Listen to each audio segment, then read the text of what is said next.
It's time for TWiT This Week in Tech, and wow, we have such a great panel.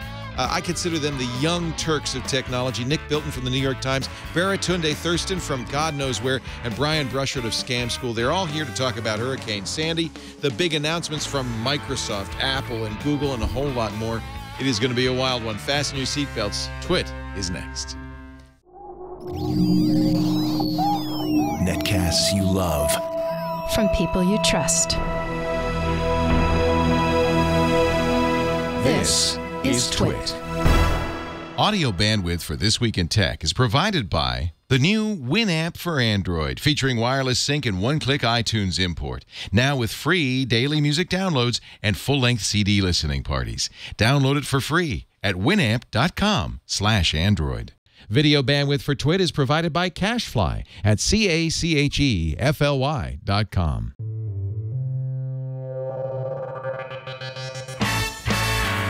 This is TWiT, This Week in Tech, episode 378, recorded November 4th, 2012. Everyone gets a friendship bracelet. This Week in Tech is brought to you by GoToMyPC from Citrix. GoToMyPC connects you directly to your Office Mac or PC from any other computer and from your iPad and iPhone too. Sign up for a 30-day free trial today at GoToMyPC.com. Use the promo code TWiT. And by the new Squarespace. Squarespace introduces a new content management system, making it faster and easier to create a high-quality website, blog, or online portfolio. Plus, more than 50 new features, including mobile responsive designs. For a free trial and 10% off your first purchase, go to squarespace.com and use the offer code TWiT11. And by Stamps.com. Use Stamps.com to buy and print real U.S. postage the instant you need it, right from your desk. To get our special offer, visit Stamps.com, click the microphone, and enter TWiT. And by Audible.com. Sign up for the Platinum Plan and get 2 free books. Visit Audible.com/TWiT2.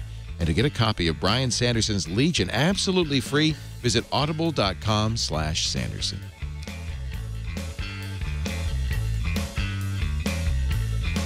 This is TWiT This Week in Tech, the show that covers tech news, and what a great panel we have for you. This is kind of, we've been having so much fun the last few weeks putting together kind of specialty panels, and this is the Brooklyn Hipster panel, I think. I'm not sure. There's Baratunde Thurston. Hoodie vote. Everybody make vote. sure to vote on Everybody Tuesday. Vote for your hoodie. There you go. It's so good to have you, Baratunde.com. It's good to be back. The paperback version of How to Be Black just out. Just came out last week. Everybody in the room gets a signed copy. Really? Yeah. Woo! Yeah. Well, we should have put them under the chairs. I'm not Oprah. They would have gone crazy. Also here, he's not from Brooklyn, but Austin is the Brooklyn of Texas. There you go. You got the Brooklyn, and then you got the hipster. So I'm here to represent hipster. Hipsters represents. Yeah, look at that hair. Brian Brushwood. Getting a little too old for the hair, dude.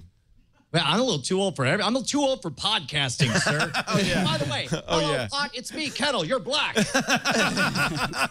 yeah, podcasting. Yeah, my hobby. So, and also Nick Bilton is here. He actually is a reporter from the New York Times. A real reporter from a real place. The Brooklyn New York Times. The Brooklyn Times. There you go. Is there? There must be a Brooklyn Times. There are local papers. Times. There are local papers. Yeah. So, first of all, kudos. And this here is Leo Laporte, ladies and gentlemen. Yeah, they know who I am. Kudos to you, Nick, because you've been doing amazing reporting, and I want to talk about your Scott Forstall. You got inside everywhere. You've got great sources, like little moles that. Little nanobots. He's got you nanobots. moved down That's the here trick. from New York to Correct. cover Silicon Valley, Correct. and I think it didn't take you very long to really get your tentacles into these companies. How did you do that? Well, so I was on the other side of the planet before that, literally and figuratively. I was a developer and a designer, and I built stuff. So and they kind of get. So people I can actually talk to them about the code, and I'm a terrible programmer, which is why I don't do that anymore. but I used to teach at NYU. No, but it's credible. When we were just talking about Google Plus, you said there's no right API. That's credible. Yeah, and people listen and they go, "Oh, he knows what he's talking about." No, and I've definitely, I've taken the tools I've learned from 10 years of building these things and now use them in reporting. Well, that's great. You're a must-read now. Your Nick's blog, it's part of the Bits blog, right? In the technology section on New York Times is must-read. Really great stuff. And, the other thing I think is there's a lot of people that play access journalism out here, and I don't do that. Tell us about that, because that's one of the reasons we're in Petaluma, not in San Francisco. Or I don't want to have anything to do with these guys? What is access journalism? Well, so access journalism is where you are nice to a company or a person because you'll get access. So a perfect example is people that are afraid of Apple because they won't get the iPad mini or the new iPhone early to be able to review it, and then they don't get page views and so on. And because we're the New York Times, we don't have to play that game. And the Wall Street Journal doesn't either. I choose not to. Well, Well, but what's funny is Pogue gets it early and Walt Mossberg gets it early anyway. yes, exactly. And both of them, let's face it, are fairly Apple. But what a lot of friendly. bloggers don't realize is that these companies need them more than the bloggers need I the agree. companies, and they don't realize that. And if they were to just to say, you know what, I'm just going to write whatever it is That's I want what to we write. do.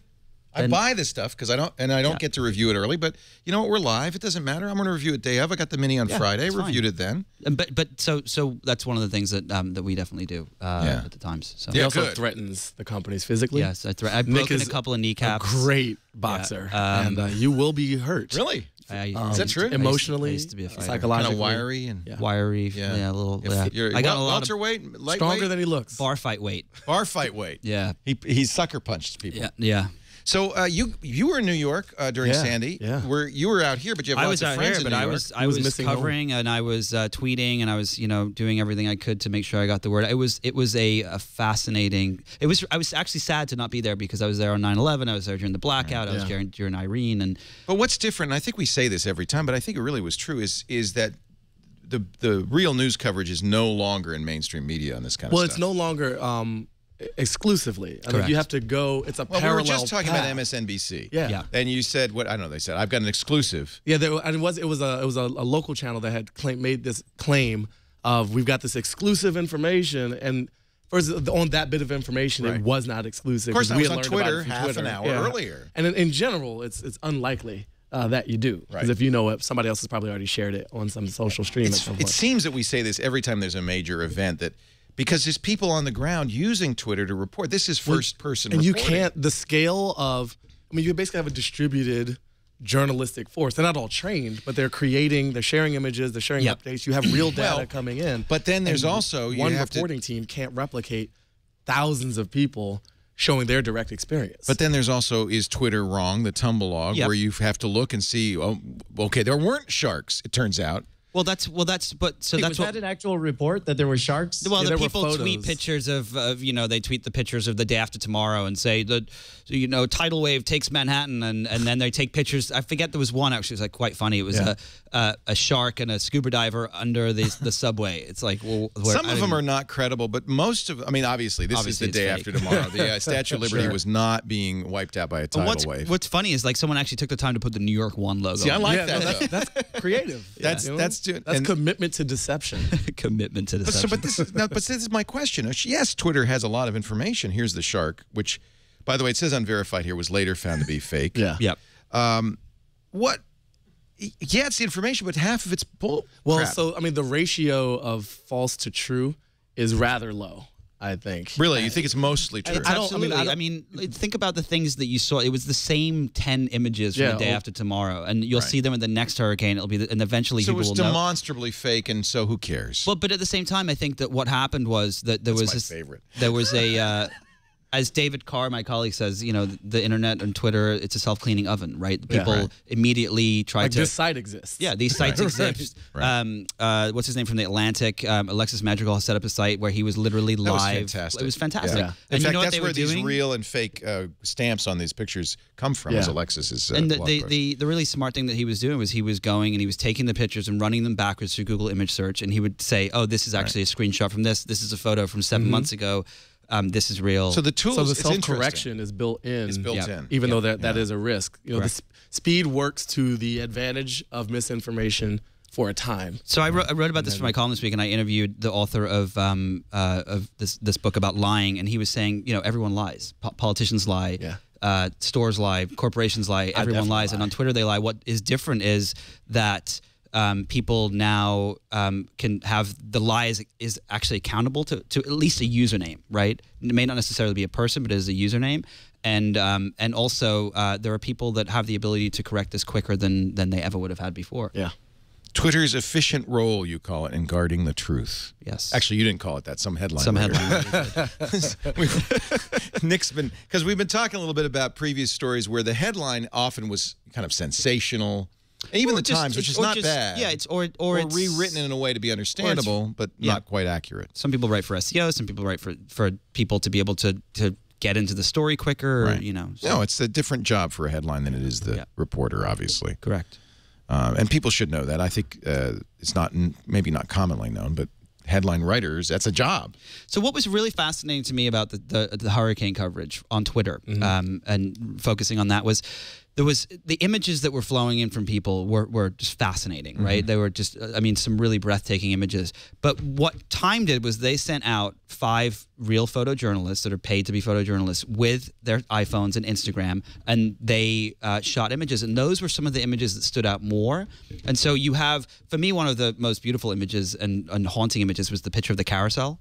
Did you see that? Yeah. No. With water rising with up. the water had risen, on Jane's the carousel Brooklyn on the Brooklyn Yeah, side, yeah. which was just taken by someone, just a random, citizen journalist, if you will. And then there were pictures by these photojournalists, and you can see this world where these things are colliding, and but they're all telling the But they story of both what's have happening. a role. Yeah, In other absolutely. words. I mean, Without we're a not doubt. eliminating professionals. Nope. And that's evident by the Time photos standing out. So we're not eliminating those people, but at the same time, people have the ability to be able to share the things that they see from every street, every corner, every basement. What was fascinating for me is when there's obviously an advantage to professional, journalistic operations, but there's a physical limit to how much you can cover. And so much of the story, Nick and I talked a little bit about this on the ride up, was focused on Manhattan.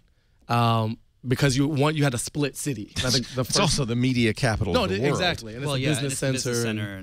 But there, the scale of devastation was much larger in Staten Island and Rockaway Park and Rockaway, Far Rockaway and the beach. And you can find those stories online now too. And so someone had started a great discussion on Facebook about why aren't we seeing this coverage? And people just started pouring in With the the images, coverage. with the coverage, with the images. And you see not only in documentation, but in relief efforts. Occupy has done a super organized job down at the edge of Brooklyn where you don't see as much Red Cross activity. Yeah. So speaking of the coverage, right now we're beyond the initial coverage during the storm phase, and now we're in the interpretation phase and the story of recovery. Like, is anyone else super annoyed that there are so many media publications and so many people making hay, tying this single data point with global warming? Is anyone else annoyed by that? I'm not. I take it that you're a global warming denier, Brian. No. I've got no stake in the thing, but it pisses me off. I'm somebody who, as a magician, back in the 70s, there was a guy named Uri Geller who claimed to have psychic powers and could bend spoons with his minds. And one of the tricks he would do, after bending a spoon in front of everything, he would say, now all of you, go out and look for watches that were stopped that have started happening now. My psychic powers have caused this to happen. And everyone would go out and they'd find these little knickknacks. Like, oh, this old watch wasn't working. Now it's working. It must have been your psychic powers. And the phone lines would light up for it. It's a magic trick to How did he tape bend the statistical spoons? noise with his mind, of course, right? No, It's a I understand that, statistical Brian. magic trick. You're But- saying but it- correlation does not equal causation. but it also goes both ways. It annoys me when Fox News starts saying, coldest day in 8 years. Where's your global warming now? And when either side validates it, they're part of the problem because it's unscientific and it only gives validity to the other side. I just want all of those assholes to stop it. Well, I read a piece in some science journal this week that basically said, can we say that this storm is a result of global warming? Of course not. Obviously not. But can we over time, the fact that we're seeing more of these storms, these combination effects, the scale, the breadth, the impact, the economic loss is growing. Yes, that is the trend as a result of a changing climate. You can also say that a warmer Atlantic, which is demonstrably the case, does increase the strength of Sandy. So any specific storm, scientifically, you can't say, that's a global warming storm. And that's not. But the fact that these are stronger over time and in general more importantly, is a result. but that's just it, is the only way to analyze a statistical trend is to look at the statistical trend. Anytime you point to a single data point and interpret it with that lens, you do harm to the public understanding of science. But people don't wanna experience trends, right? They experience single data points. They experience a loss there's plenty today. of political hay to be made for it. And sure, never let a good disaster go to waste. But that's the problem. That's why we have a scientifically illiterate public, is because we can't resist on both sides taking advantage of a tragedy on one side or the other to essentially idiofy idiotify everybody at home. But understand, I think it's a real problem. Let's say there were global warming, and the issue may be not global warming, but what's the cause. But let's say there were, just bear with me for this. So let's say there were global warming. What you would have is a series of increasingly strong climactic results that you couldn't individually point to global warming. But at some point, you have to say, well, something's going on, and so I read a great speech, and I'm trying to find it, I can't find it, about if you were going to pick the hardest thing you could pick to demonstrate, it would be something that takes thousands of years. It's very, very difficult. And but on the other hand, it's also if there is global warming and the planet is dying, we kind of need to know that. You know what I'm saying? And we kind of have to act upon it. No, absolutely. But there's so it's appropriate to start looking for evidence, not stopped clocks. I understand why the issue stopped clocks is germane, but and understand. Okay, here's my rule. Right, this is the Brian Brushwood rule. You are allowed to make political hay on a specific data point for a specific storm. You're able to blow it up, but that means you can't complain when the Republicans make hay over a big snowstorm or it being a particularly cold year. You're either going to play the game, but that's just brain dead because that's just saying that rule doesn't support the scientific fact of the trend. I think that this is fascinating stuff, but shouldn't we be talking about the iPad Mini? If only if we can show hurricane photos. Speaking of global warming, all right, we're going to take a break and come back with more. Brian Brushwood is here. Representing the libertarian South of the United States of America, Brooklyn of Texas, the Brooklyn of Texas. Actually, you shouldn't be. You should be in Dallas, not Austin. What are you doing? Oh my God, Dallas is a bunch of frat douchebags. Forget about those guys. And there goes half your followers. Way to go, Schwood. Way to go. Well, wait a minute. Maybe Fort Worth. Isn't that where the West begins? I think. No, I do know. I found out this recently that that El Paso is closer to California than it is to Dallas. That's how big Texas is. That doesn't they make have that on a sense. billboard as you drive into Can Dallas. we just give a shout out to a friend real quick? Yeah, of course. Ashley Granada's watching. Hey, what's up, Ashley? Say hi to Ashley. She's good peeps. Good. Leo doesn't play Was she Musketeer. Was she that one that was a Musketeer that she's? I went to Burning Man with Ashley. I'm trying to put live.twit on Google Plus, but it just doesn't seem to want to go. They try to block us. Is that what it is? Yeah. They don't like you? No, I don't know why that is. I don't want to start a bad rumor. All right. Also here, Mr. Baratunde Thurston. Yep. Escape from New York was successful. You're on a tour? Are you on a book tour? I'm on a constant tour. It's the permanent campaign. You don't even have a home anymore. I'm promoting the book some. I've been hustling for Obama heavily around the place online and off. And we're going down to Tuesday. And I've been hopping around the world as I generally do. So what is the feeling in the Obama campaign? Do you think it's going to be close? Do they want? I mean, it's obviously close. I think that's the definite case. It comes. Polls are meaningless this close to the event. Yeah. And it's about turnout. Yeah. So arguments are done. So we have to give Baratunde some major props here. Baratunde is staying with me for a couple of days, but he's not going to be staying with me on Monday night because he's taking a red eye back to New York to vote and then flying back right afterwards. Because the storms, to bring it back to Sandy, threw off my absentee. They're actually letting people in New Jersey fax and email. I saw that the governor tweeted it. Isn't that awesome? The one time you wanted to live in New Jersey. I did. I said it on Twitter. I was like, I never thought I'd say this, but I wished I lived in New Jersey today. I've already voted. I tried to already vote. I absentee ballot. The mail got so much easier. Washed away. Where are you? That's terrible. Where do you? Here, right here in beautiful California. In Petaluma? Petaluma, California. There you go. Yep. How long have you been in Petaluma for? Almost 20 years. Wow. Like it here. Nice. But for me, getting back to that access journalism, it was really important for me to get out of journalism in Petaluma. No, get out of the bubble. Not go to the parties, not hang out with the PR people, not hang out with a company. Because it's hard to say something bad about somebody you like and know. No, it's difficult. It is. Absolutely. Yeah. Nick Bilton's also here, the journalist. He's doing such great work at the New York Times. We're going to talk more about the Mini. You got a Mini with you. Yeah, we'll talk about the Mini. I'd like to hear your opinion about that. I'm digging the Mini. You could talk about it too if you want. Sure, I will talk about everything. All right. Yep. But first, a word from our friends at Citrix. They do that great remote access program I recommend, and I'm going to be using in Australia. Let me tell you, when you run your own business, the idea of taking a vacation, it's not. It's just you don't even think of it because what's going to happen when I'm gone? So I needed to get out of town. I'm actually a little afraid, And go to my PC is going to mean that I can at least get back to the office computer. I can check the email, send email from my office account. I can, if I, you know, I'm doing presentations on the trip, and I will inevitably leave some data behind on the computer. I can get it even on my iPad or my iPhone, or I tried it on the Mini. It works great on the Mini.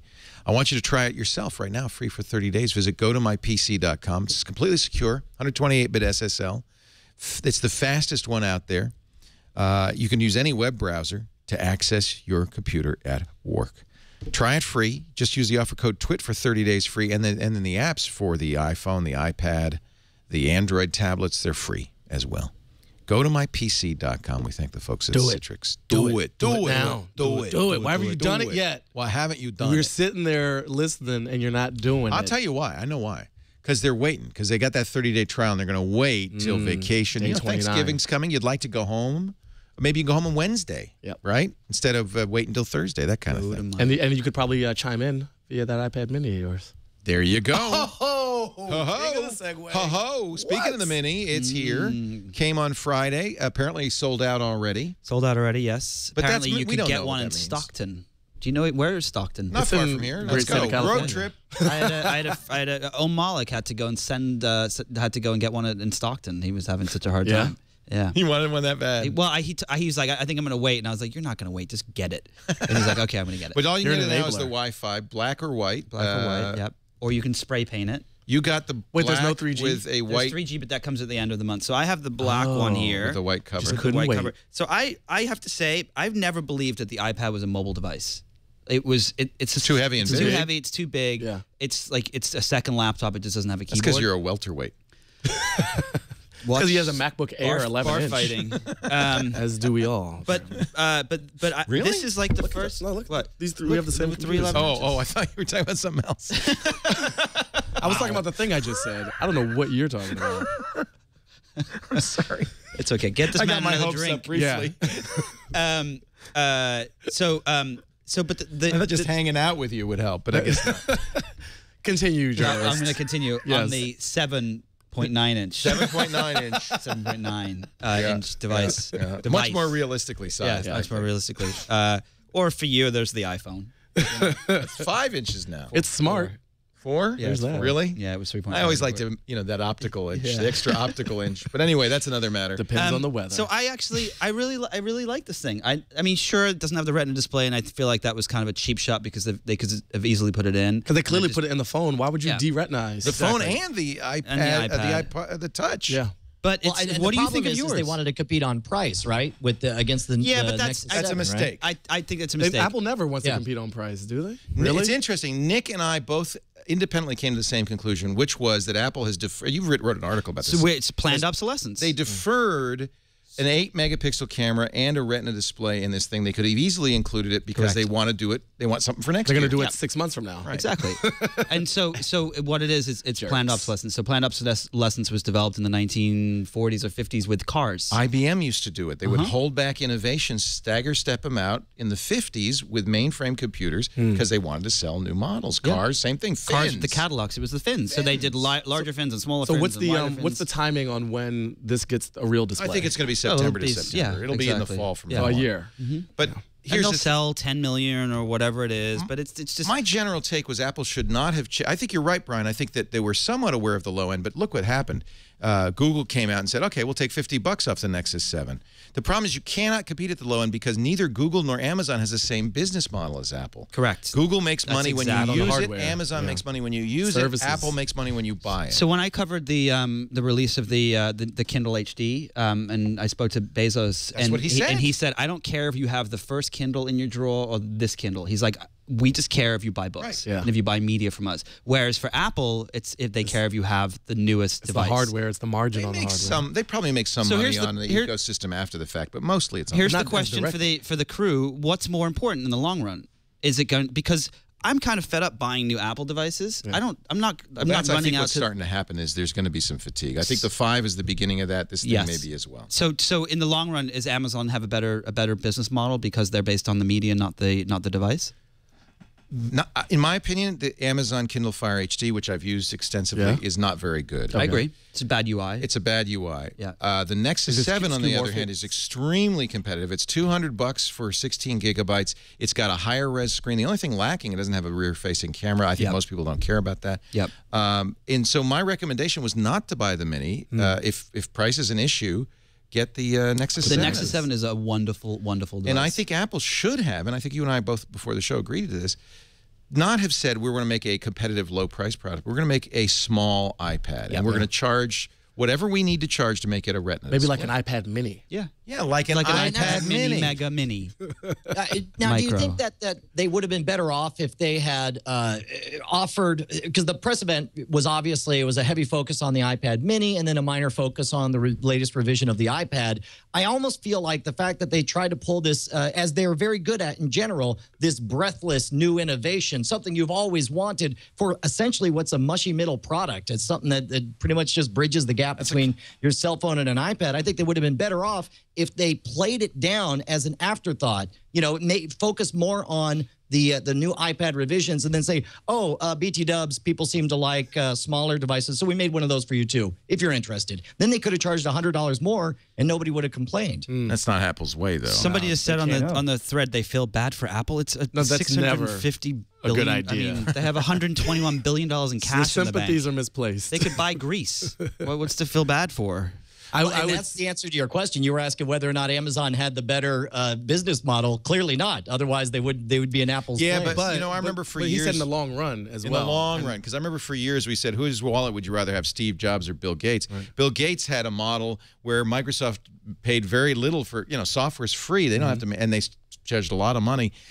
But as time went by, Apple's business model actually turned out to be the better business model. Well, and I think part of the choice is, are there limited? Is there a declining marginal return on the awesomeness of the hardware, beyond which you're just not impressed anymore? Well, that's what's happening. And then who has what is this? What is the thing? The thread between all these devices? They're rectangles. Yeah. And what's going to happen is they're just going to get thinner and thinner and thinner, and that's it. So when do we stop caring about the specs? And then on the second term, well, we already do. If it's a service issue, who's got the better ecosystem? Am I locked that's in what it already comes down to? Is the to screens. iTunes, to my account, to the wallet they have, to the investment I've already made in my TV subscriptions there, or am I tied into Amazon because of my book relationship with them and my shipping relationship, my Amazon Prime, or is it to Google with their burgeoning thing? Okay, so that's really interesting test. because I am tied into Amazon with my books because it works on any device. Same. Apple, I don't buy books from because it works on Apple devices. No, but I do buy most of my TV through Apple. Yes, but that's because it's a one-time thing, right? It's I watch it once. You don't save your TV shows and watch them later. That's true. But yeah, books are Kindle. So things that you want for an extended period of time, you're going to go with the brand that allows you to do that. Things that you want immediately, you'll go with that. And music, I go with neither. I do predict services that we're going to hear record sales numbers for the iPad Mini. Of course. Absolutely. So what are we saying? We're not saying that it's not going to be a success. What we're saying is, what I believe is, I bought this cable here. Right, and that's driving me crazy. This is a fire lightning cable to USB. $29 effing dollars. Okay, seriously, screw you guys, because this thing costs 50 cents to make. Because you know what? Every single one of these cables that comes out, there's this third party that makes them, and they cost 50 cents. These have authentication chips, and so they are more expensive. Okay, 56 cents. Yeah. Okay. Right. I mean, at the that's scale, a huge difference. That's like a more than 10% difference. But as a customer, Sorry, go ahead. As a customer, it's annoying. It's like completely frustrating and disrespectful. And because Apple did have to move everybody from that 30-pin connector, they should have really charged cost for these, at least to make up for the fact that you're going to have some pain. You're going to have to buy a bunch. Exactly. And I've spent $200 on Lightning cables. I have too, and it's really frustrating. And it's really frustrating. And I think that it's not fair to the customer. I really truly believe it's not. But it's not hurting Apple's bottom line. I know. At all. And that's and the fairness is it going to? And well, and that's the I don't think so. Fairness to the customer is ultimately measured in sales.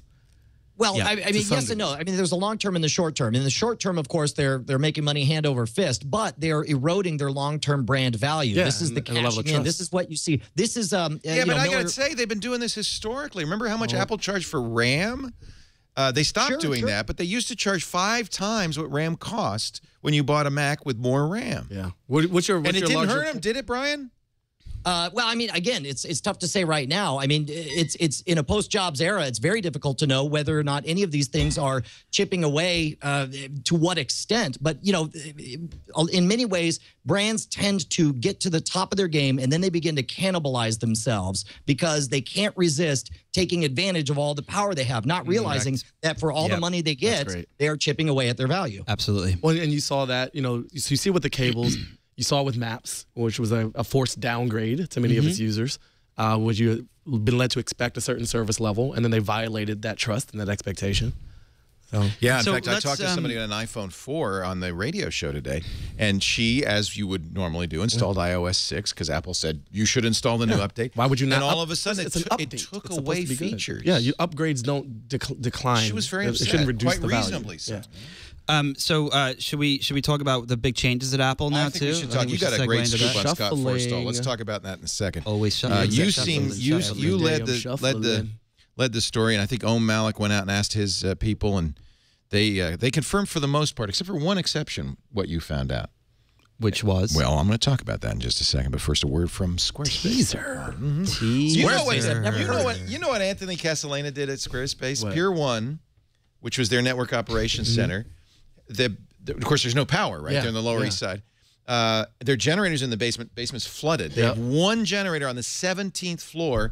Anthony Casalena, the founder and CEO of Squarespace, and a bunch of other people from, I think, another customer at Pier 1, hand-carried diesel fuel up 17 floors to keep that generator running. My site is up, so thank you. Your site's on Squarespace? I'm on Squarespace, yeah. Baratunde.com. Unbelievable. That's a commitment to keep your cheesy little blog up. This guy stayed up all night carrying. Okay, first of all, there's no cheese on my blog. There's nothing but value. I love it. So just keep that in mind. And by the way, a lot of other big sites. Yeah, absolutely. Including all of Gawker down. Oh, no, that's crazy. Yeah. Well, I mean, it was a serious storm, and it just shows They're on you. Tumblr now. They're sponsored by State Farm. I know that was pretty smart. Fog Creek Software. That's right. Joel Spolsky's. I gotta give Nick Denton props for that. Who's for monetizing these all the Gawker backup sites are sponsored by State Farm Insurance. That was the advertiser they got. Yeah, so and with their phone number to call in for your claims. It was pretty wow, smart. That's clever. Yeah, very clever. I wonder if State Farm knows what their sponsor. Oh no, they do. It's a special deal. The Gawker media brand is one of the biggest online. I mean, yeah, no, they do what they want. Jezebel, Gawker, Gizmodo. Gizmodo was one of the first tech sites. Yeah, so. Gizmodo's big. So Squarespace. Oh yeah, what was I saying? You were about to sell some product. Anyway, that's what I call commitment. Squarespace is hosting, the best hosting that really cares about keeping your site up and running. But it's also the best software, and I really think that that's a key to what Squarespace has done. They've got this new Squarespace 6, which is modernizing the Squarespace stuff so that it uses adaptive design. They call it responsive design, so that when you visit it, no matter what, this makes sense. We used to have a mobile site and a desktop site. What about a WAP site? Remember the WAP sites? Remember that? This was all for mobile, right? Those were the days. And it was crazy to have two different sites. I still have two different sites on one of my blogs. Squarespace, like any modern company, which is a real handful in the business, said, wait a minute, what if we just had one site that sizes itself intelligently to the platform? And so when you get a Squarespace site, it looks great on anything from an iPhone, even like one of these mini iPhones, to to a 27-inch Dell XPS. Yeah. I mean, it's incredible. And it all is done automatically. You don't have to think about it. For instance, when you upload an image, it automatically sizes that image. I think 7 different versions of it for every possible. So here's what you do. Go to squarespace.com and just take a test drive. It costs you nothing, no credit card needed. You're going to start by picking your template. If you're a photographer, you'll notice some really gorgeous portfolio templates. I shouldn't say photographer, artist, designer, anybody who wants a portfolio. This is a really great place for that. And then once you get your site, you can import all your data. So do they want people like photographers to be featured on there, or what? Yeah, they have a big push of like artists and designers because their portfolio management is kind of beautiful. And you know why is that people go. A lot of photographers unfortunately go to like these specialized companies that do photography, and they're terrible. They don't keep up with technology. They're not responsive. There's all this stuff that. Do you guys remember Flickr? I heard about that. That's what they used to Whatever put, happened to that? What I did they don't do? know. Apparently, I want to ask you what Marissa's up to, too. Okay. You probably have insight. So, I know yeah, Kara Swisher gets every memo. well, Kara works for Yahoo secretly. She must. She works for Yahoo. So, She must. She runs a little blog on the side, but it's no big deal. There's something she's got going on. Anyway, But I have theories on. I have a suggestion from Marissa on Flickr. I'd love to hear it. After I'd love to hear it. Meanwhile, if you are a photographer, probably you're not using Flickr for your portfolio. No, I use my personal site now. Yeah. Well, this is a great place to do I'm it. going to look into Surfing. this. Nice. And, okay, Nick, I don't know what you're paying for your site or what you're paying for that specialized photography site, but, okay, after you do the 14-day trial, if you decide to buy, look at this. There's two plans. It's very simple. $8 for the standard plan. This is when you pay for a year, so $8 a month for a year. $16 for unlimited. This is what you want. Unlimited pages, unlimited galleries, unlimited blogs, unlimited bandwidth. I don't know of any other hosting company It's that truly does that. unlimited. I mean, that's crazy talk. It's the no limit plan. Unlimited storage. Now, this is important. Files are limited to 20 megs in size. Ah, so it's not unlimited. Found the No, loophole. you can have as many 20 megs as you want, but you can't. But a single file. But you can't. Yes. You can't put Take like that. a 5 gigabyte Thanks, Wood. file up there and say everybody download it. And unlimited contributors. I'm going to the FTC and complaining. No, about unlimited. They says right here. No, at least they don't bury and I it think in the that's small fair. I print think that's after really the fact. fair. Anyway, this is a great deal. You also get MailChimp Sync, Google Apps Sync, Facebook Pages, Publishing, Form Builder. Great support. And when you buy a year plan, you'll get the domain name free, and they'll hook it all up for you. Import your content from all of the existing sites. Except I had a big hiccup, and I've talked to them.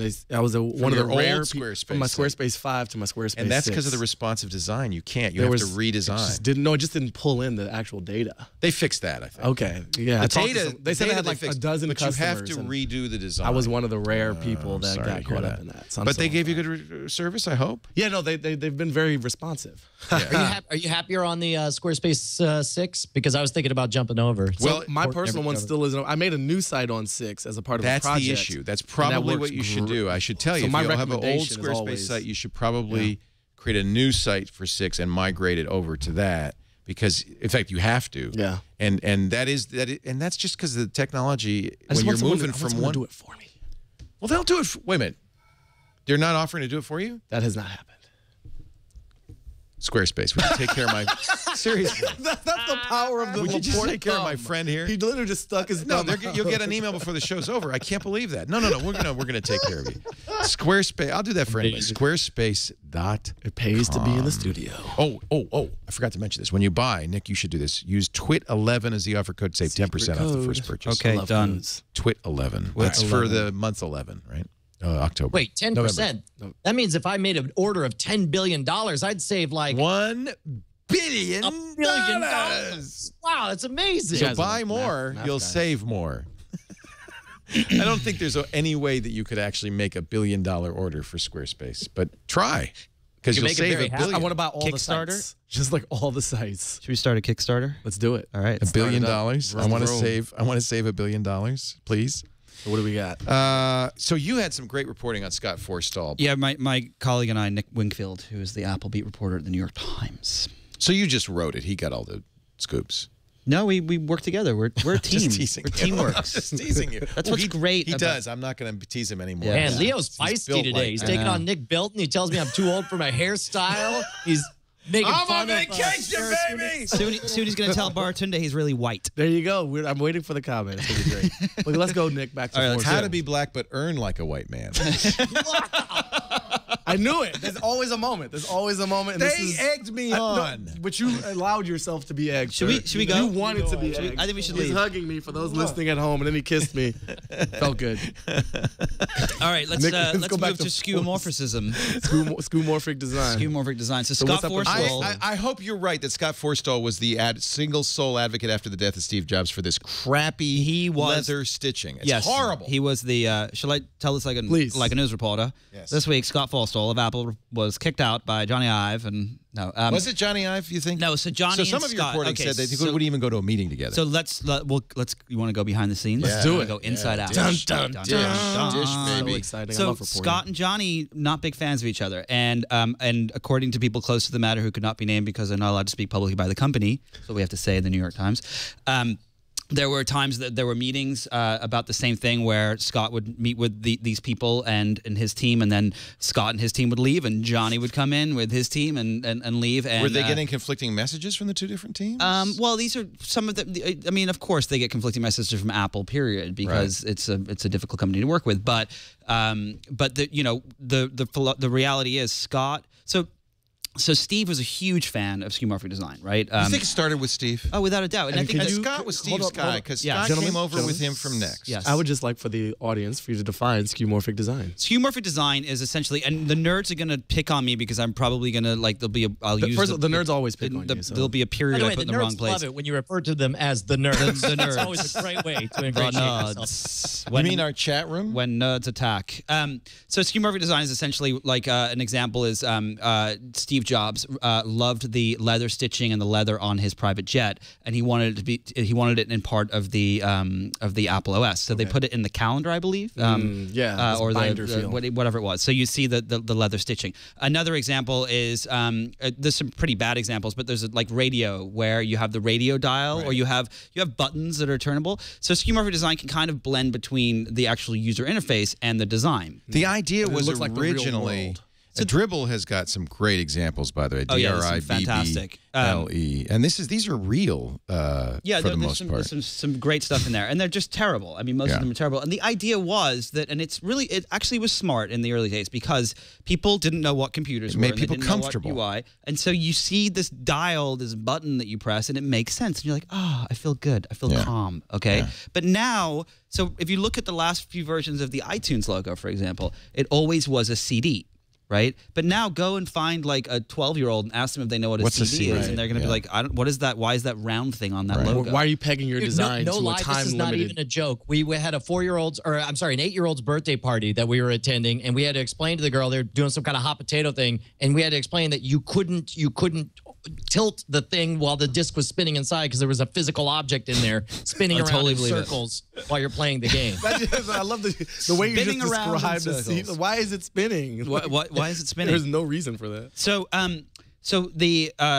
So Jobs was a big fan of it, and I think it worked for a long time. But eventually, you have to kill the thing that is great, right? You have to cannibalize yourself. And I think Johnny, if you look at this design of this beautiful machine and this beautiful, I mean, when he sits up there in his British accent, he goes, "It's the most beautiful iPhone we've ever made." He's not kidding. Like these are the designs of these things, and he's always focused on these things. And apparently, and I don't know if we actually put this in our story, but I'm going to break some news here. Exclusive. So, exclusive on TWiT.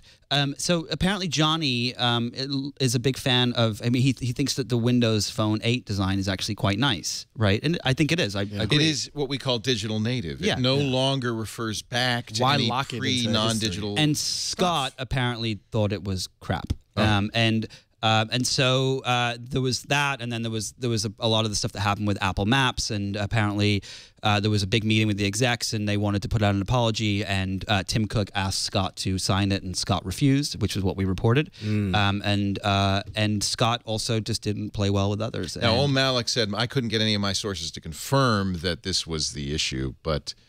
which part? The part about signing the letter. I think that was one of them, but there's been a lot of tension. It makes sense though. You're the CEO. You want this apology. You're going to do this apology, and when you're forced to sign it yourself because the guy responsible for iOS said, "No, I am not signing it." I am not. Here's an example. This is this photo booth in Snow Leopard, which is fairly clean and simple. Here's photo booth in Lion. It's got red velvet curtains. It's got a that wooden always irritates me. And Game Center Game Center's got awful. Green baize. It makes me not want to have fun. Game Center looks like Zynga designed to have fun. It's totally. So in Scott's defense, Scott single-handedly, was one of the people that put iOS where it is today. There are hundreds of millions of people on iOS. I mean, 100 million devices. People point to Siri and Maps as a debacle, but everything else has been hugely successful. Yeah, exactly. And I think I think that what happened when Steve was running the company, you can ask Walter Isaacson, Adam Lashinsky, all these guys that have written books on this. When Steve was running the company, he enjoyed and he liked and he promoted the tension within the company. He wanted that. He wanted that because it created a creative force, and I think it worked. Like when Lincoln. you have people that are like, skeuomorphic's amazing, and people are like, it sucks. It works when you have a dictator who can say, you're right, we're going to do it this way. Right. But if there's nobody with that strong leading it, it's very so when Steve left, there was a giant power vacuum at Apple, and to which I stepped. It's me. It's me, everybody. I'm actually the guy behind the curtain. One of the stories was that Scott was very preening and grooming himself to be the next CEO. He, nobody else thought this, but he thought he should be the next CEO. He thought, and I've heard this from several sources, very senior people too, and other people have reported it. You know, he believed that he should have been CEO, not Tim. And so there's a problem right there. And I think there's a problem right there. And I think that and the thing with Scott.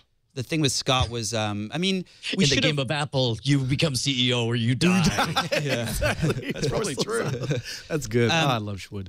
But when I interviewed Walter Isaacson, I did a Q&A with him after the book came out, and one of the things that he said that really stuck out with me was Steve Jobs was, there was half of him that was this creative genius, and there was half of him that was this technical genius, if you will, right? And there was also problems. He's not the greatest guy ever, but that was the gist of it. And when you take Tim Cook and Johnny Ive and you put those two together, they are that. So Johnny is the creative genius.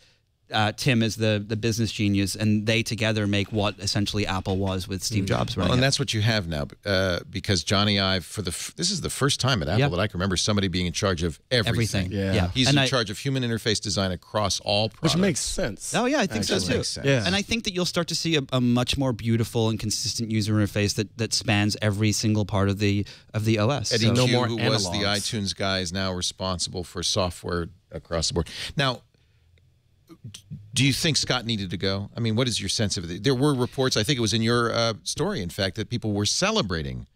They were going to the bars and saying, ding dong, the witch is dead, when he was fired. Yeah, there was somebody that said it's better than the Giants winning. That was a source. Wow, which is that's saying a lot, you know, coming from someone in California. There's one thing that really surprised me in the media coverage of this is people were saying, you know, Maps was amiss, but then they listed Siri as a black eye, and I've never thought of Siri. I'm somebody who's on the road, always behind the wheel, or riding my bike. I use Siri nonstop, and I find it in general really good. And I was surprised that we didn't hear more Siri talk at the last.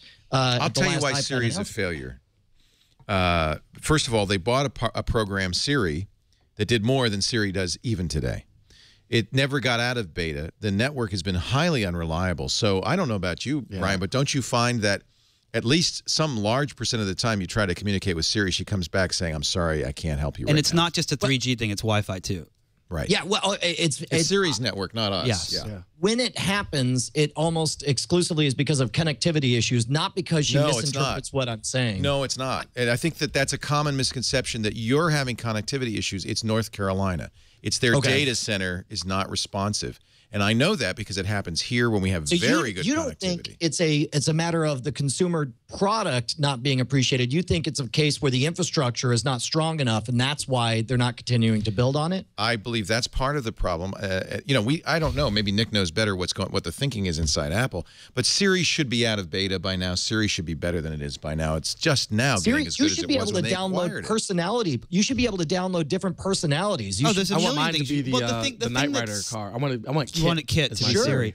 I would pay for that. If you look at go back to All Things D when they demoed Siri before it was purchased as Siri, before it was purchased by Apple, and there was these great things where you could say, you know, what are the 5 biggest lakes in California? Like, you know, what's the temperature in South Dakota compared to the temperature in North Carolina? It's a very and they stripped all these things out, and I think that, you know, if they're going to do it in beta, do it in beta. Like throw everything in there and let us like have fun and play with it, or strip it out and say it's not in beta or whatever it is that you need to do. I would guess, Brian, that your good experience with Siri is because you have limited severely what you try to do with it. Yeah, I mean, you know what Siri's going to do well and what she's not going to do well. Right, right. And I guess part of that, you know, it's very compartmentalized. You could do the parlor trick of asking, you know, what's the mass of Jupiter? And it calls up, you know, the stuff from Wolfram Alpha. Right. But for sending texts, I very rarely have her dictate texts to me. But when I'm out on my bike, I mean, there's nothing I got hands on the handles. I'm not able to do anything, and it's a big pain in the butt to pull out the phone. So I use it a lot for that. And there are times I send out texts. I'm like, it's close enough. Sure, actually, whatever. I do that all the time, and sometimes some wonderful death threats by accident. Yeah, but that's different. That's nuance. That's the nuanced dictation. That's actually something different, and it's not something Apple developed. My failure has been, Like there's a certain level of there's a certain service level that I expect, and when it fails, then my trust in the system is degraded. So I just it becomes binary for me. If it doesn't work 98+% of the time, it works 0% of the time. Exactly. And so what I will dictate a query or a transcription, and it pings the server and gives me little beautiful purple dots, and then comes back with 0. And I've just dictated a whole paragraph and it's gone. It's I'm getting really sick of those I dots. never did anything. Yeah. It's like I just did work. It's your turn. Like it's a partnership. Anyway, I think it's reasonable to say it isn't widely acknowledged that Siri is a flop, and the fact that just not nearly as the great fact as that it should everybody's be. saying Scott Forrestal's flops, Maps and Siri. I understand what you're saying, Brian. It's like, well, really, was Siri such a flop? Well, I'll tell you what, man, it's something that I've wanted. I mean, if you go back to listening to one of my first appearances on This Week in Tech, it was like all I wanted was that microphone button on the keyboard so that I could start voice dictation. And it took years for it to get there. And now that it's here, I'm thrilled. But I would say he was not fired over Maps and Siri. No, I think that's it was convenient, but that's not what. Yeah, I mean, I think it was just it was everything. It was like, and I think that there was really a power vacuum going on in Apple, and there still will be, and there still is. You know, We've seen this before. Remember, Google did a reorganization, and somebody was left out of that. A woman named Marissa Mayer. Yeah, exactly. She was pushed down very far. Yeah, and it's not unusual, especially with a new CEO. In this case, Larry Page. In this case, Tim Cook, to come in and put a stamp on a company. Say, these are the people I trust. This is how I'm going to. And the organization is going to be a little bit different because I'm not Steve Jobs. Correct. And Apple, of course, wants to make sure that people know that it is run by Tim Cook. That's really the bottom line. That makes sense. That's the he's got to sacrifice something. This is what every new king has to come in and establish dominance. Well, there's another and sacrificing, a high-ranking member of the family to make now make you're it going clear. Tyrion Lannister on us. You're just telling the it buck like stops. this. Like, Exactly. sorry, bro, some heads got to roll. You got to always pay your debts. All right, you so, got to kill let's somebody. do a little foreshadowing here. So Scott Forstall, he ran a very large part of an organization at one of the biggest companies. Oh, in he the works world. for me now. Where is after he works for Baratunde? Where does he go now? What is next for Scott Forstall? Is he going to develop the next lighting company? Because based on skeuomorphic design. Do you like Hue? Hue. Philips Hue? I don't know what you're talking about.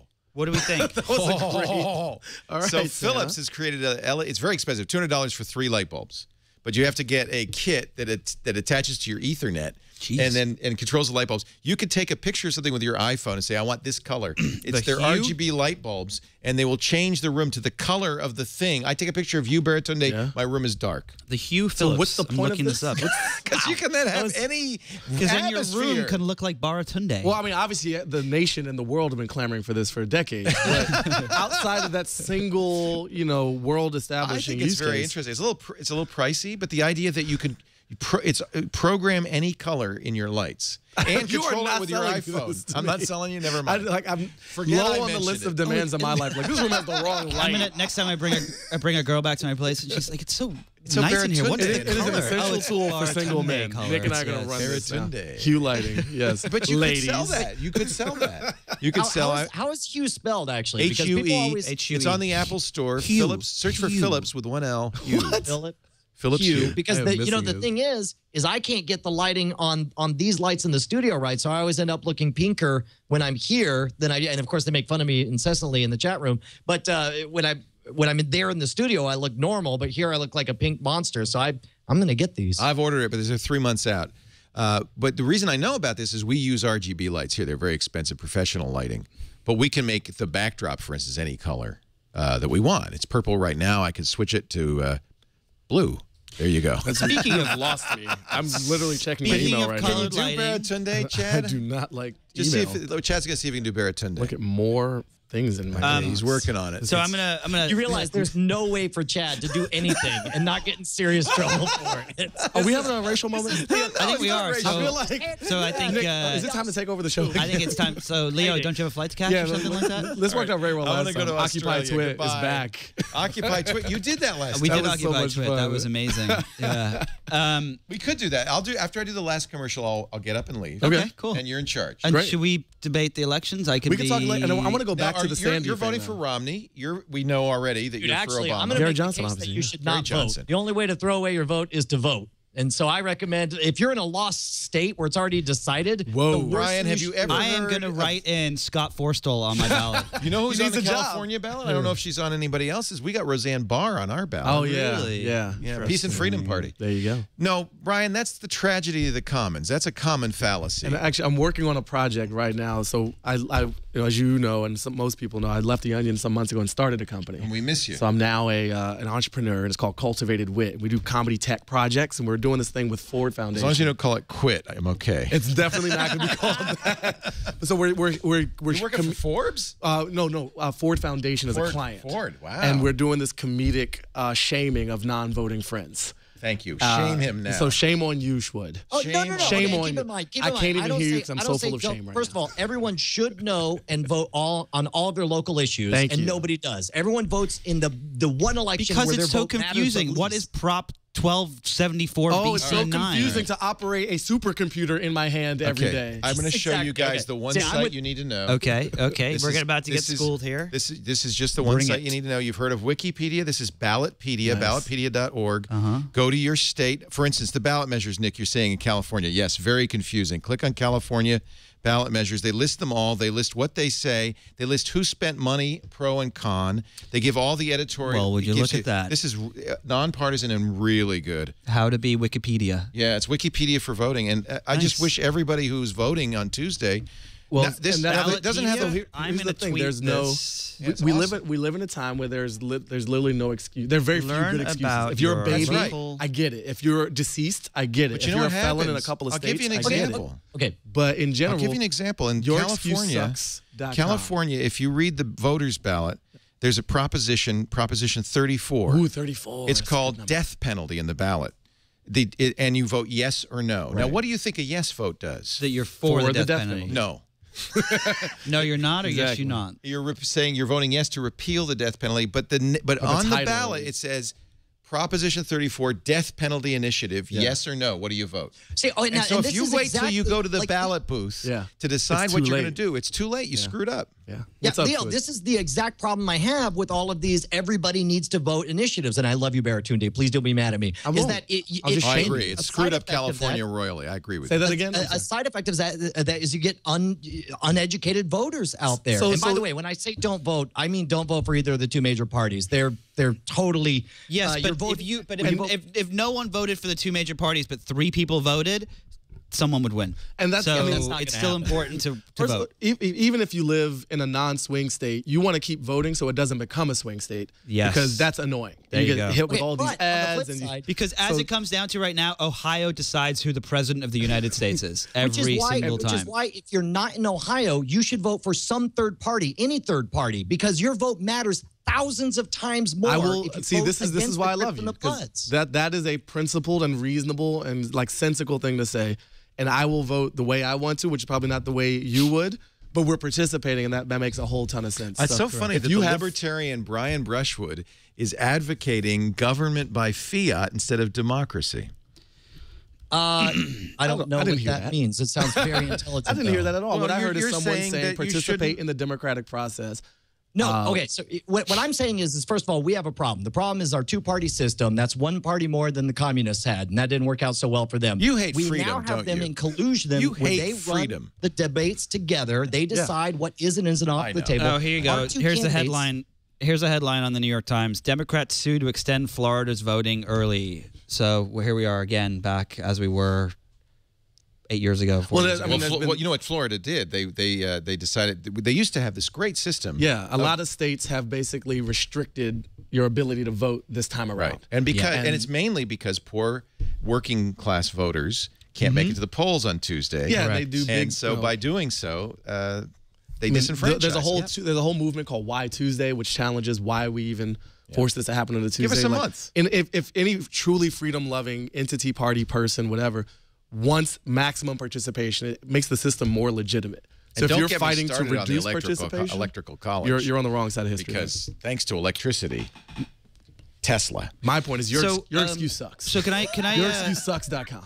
That's all I have to say.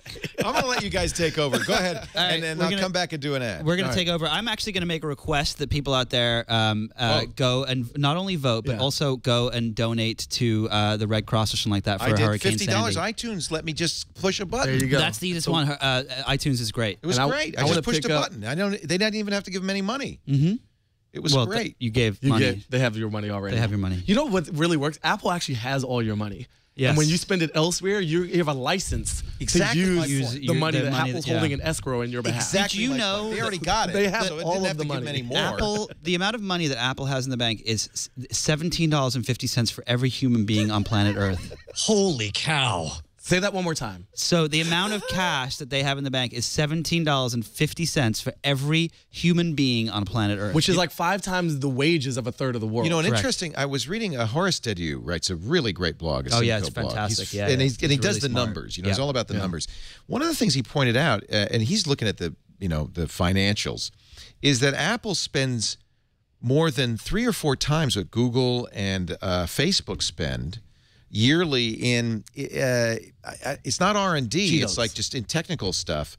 So it's not servers. They spend more than twice what Intel spends. Now Intel's a very capital intensive industry. They build fabs. Apple spent $8 billion last year on infrastructure. Wow. So his question was, well, what is Apple doing that they're spending 3 times what Google and Facebook are spending twice what Intel is spending on capital expenditures? What are they doing? They're building a doomsday device, clearly. They're bringing Steve Jobs back from the dead. Well, it's nice to have that cash. The day. What do you think they're doing? We criticize. I have an idea what they're doing, to be totally honest, but what do you think they're doing? Okay, I would love to hear what you think. I got to guess that part of it is network, because they need to build their network infrastructure. But if they're spending 3 times what Google and Facebook are spending, it can't be all network. Some of it has to be fabs. I think that they're very focused lately on doing their own chips. You know, look at the A6X. I think they see that as a differentiator from companies that are using kind of more generic ARM chips. But then maybe the building in Cupertino. I don't know. Robot Army. Robot Army. That's a good choice. So one of the things that Apple does is they take the technologies they develop in one thing and they apply them to everything else. Right. So the iPad, they wanted it to be really thin. So the iPhone was touch, and then they applied that to the iPad, and then they applied it to your touchpad. The iPad was really thin, and then they applied that to the Macs, the MacBook Air. The MacBook Air was applied to it goes iMac, across everything, right? So the things they're doing in that building will be applied to the devices we own. Okay, and I believe that one of the things that they will be doing in the next few years, I don't know what the time frame is wearable computing, and I think that that's the next iteration. Oh, that makes sense. I think you're right. The future for a lot of people. Ryan Block. So could we all be thin and revolutionary? We could all be walking around with Apple logos on our bodies. Ryan Block's made a very interesting point. You know, they pulled the Nano, which everybody's making a watch out of, and they made it some big clunky thing. And Ryan of GDGT, of Gadget, said, you know, it doesn't mean they're getting out of wearables. That means what they're doing is they're pulling back, and they're going to get into it big time, and they don't want you to use a phony wearable when they can make a real wearable. The first thing that they're going to do is the thing that actually, you know, one of the best wearable computing companies in the world is today? What? Nike. Yeah. Nike Plus. Boom. The Nike Plus on your wrist, the Nike in your shoe. Killing it. And Apple's tied in very closely. And they're tied in very closely. And I think, and Google's trying to do it, and they have the glass and they are also working on other things, which I won't talk about here. So the blog post in Amazon's got that wearable Kindle you can strap to your face with duct tape. It's amazing. It's amazing. It really changes how I read. The blog post, Hey Big Spender, he says he was looking at the asset value. See, this is beyond me. I'm not an accountant. Asset value growth for property, plant, and equipment. Right. And it's go ahead. Sorry. Wow. I'm muttering to myself. No, I'm impressed. PP&E. That's exactly right.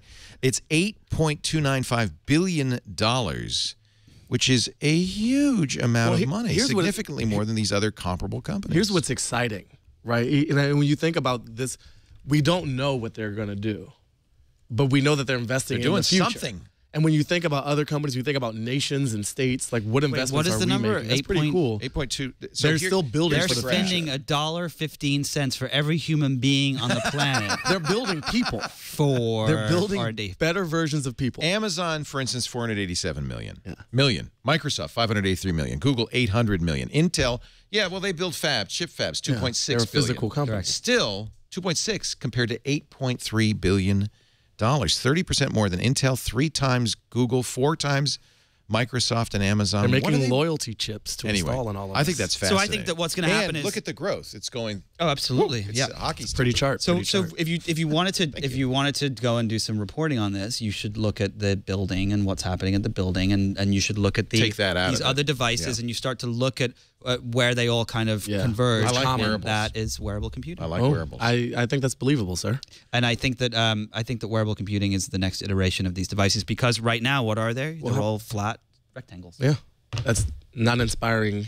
And what's fascinating about wearables, for me, is that right now we look at our devices and wearables look at us, right? So that Nike Plus on his wrist looks at him. It looks at what he's doing and monitors that. That's a creepy way and to the put Google it. Glass, it's totally creepy, but you at the found same the time, creepiest way to describe Thank you very much. But at the same time, it's also looking at me. I'm just yelling at my wristband the whole time. You looking at me? You want something to say? But Nick, here's what I like about your suggestion is that it allows I'm not going to say this was their plan before, but it allows Google to do all the public iterations to get people comfortable with seeing other people with big clunky goggles on walking around looking weird. And then Apple will come in and win on design and beauty and fashion. In many ways, they're sort of getting Google to lay the groundwork to allow them to come in and swoop in and dominate. I think he's bored. Should activate Delta Protocol. Leo Laporte has left the com. Oh, good. Does that mean we get to talk politics again? We never stop talking, baby. So, all right. So here's the question. Now that he's gone, should we hack his Twitter, his Google Plus, his Facebook? What I mean, I feel like these things have all been done before. Yes, I know. There's no innovation there. There's no innovation there. All right. So what's your dream wearable device? I mean, so taking inspiration from Minority Report, I still want that. I want the gloves. I want a broader physical sort of IMAX type interface where I can actually drag and throw and flip and move. Oh, see, this is interesting. I wouldn't have thought of any kind of wearable thing being a home use device. To me, wearable just means on the go. Yeah. So I wouldn't have even thought about doing that. So Brian, if your glasses could be essentially Google glasses with a camera built in, and they had a screen and a little earpiece and all those things, would you want that? Yeah, totally. Would you wear it all the time? Although now here, let me flip it back to you. Which would you rather have, that or a car that one of the self-driving cars that Google? I live in New York City. Don't need a car. I want a self-driving car so I can get drunk while I drive. But in or New you York, just move back to New York. We miss you, man. But in New York City, imagine a people mover or something designed for an urban environment. I mean, this is a science fiction author and podcaster, magician extraordinaire, Andrew Main. He and I get into fights all the time because I'm more talking about himself at first. And already hard to believe, right? One of the things he says technology outpaces legislation. Oh yeah, absolutely. Don't worry. Everything outpaces legislation. Grass growing outpaces legislation. It's designed to do that. That's supposed to. I would get fired up. I'd think of every new law as a barnacle on the ship of America slowing us down. And he's like, "Don't worry about it, man. We're gonna have cars that drives themselves, and then it won't matter if you're drunk or old or blind or a child. You'll have more freedom." Babies driving Leo, babies. we were just asking what if you could have one wearable device, what would it be? And I believe you would probably pick glasses so you could look at porn in your glasses while you're sitting there having I'm looking at porn right now. That is so uncomfortable for the guy you're looking at. He just came to support the show, and now you're objectifying him. He's hot, hot man. What would your dream wearable device be, Leo? I don't know. I never really even thought about wearable devices. I don't You're like wearing it right now. them watching me, right? Well, but it's going to help you because we wander around with our head down and we look at these things and we bump into things. Okay. What if that device said, "Hey, you know what? I know that you're actually in a meeting, and so I'm not going to let that text message from Baratunde, who's really not that important, to come through right now." Or maybe it knows that Baratunde. No, this is a great question, Nick. So think about the flip side, just on the audio side of things. Like right now, if you want to talk to Siri, you have to pull out your phone, you have to press a button, and then she starts listening, and you say what you want. What would you be comfortable with your phone constantly listening to you, always knowing the context of what you're up to, and so that you could say, "Hey Siri, make that happen," and then boom, like an assistant, like a guy standing behind. She was able to do that. In some ways, yes. And when you think, I was talking to my friend Ron J. Williams. We talk a lot about these tech theories and what's missing, and we talked about the calendar a lot. And the phone knows all these things already, just as an act on them. If I've got a meeting 30 minutes from here, correct, and I haven't moved from my current location, and the meeting Android starts phone in 30, does that. it should be like, "Yo, dude, you're running late." Google Now already does Google that. Now does it. Yeah. So where's Apple? Apple's actually left out of this. In fact, Google's doing a lot of these things. For instance, most of the Google dictation, you can say, "Hello, and it will say yes. Yeah. It's listening. So it's Google now watches where you go. And for instance, it told me this morning, if you don't want to be late for your Pilates class, you should leave now. So that is wild. We got to switch. I got to switch back to Android. Google now is get an but I don't trust Android. 4.0, get a Jelly Bean. What do I have? I have the Nexus 1. Can I run it on the Nexus 1? No. Nexus 1. HTC device on T-Mobile. Wait, you have a Nexus? Nexus 1. We know some people. We'll take care of you.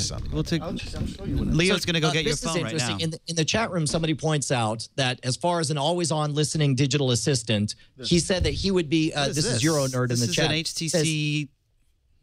What is that? What is this, Brian? Do you know? I don't know. It looks like a phone.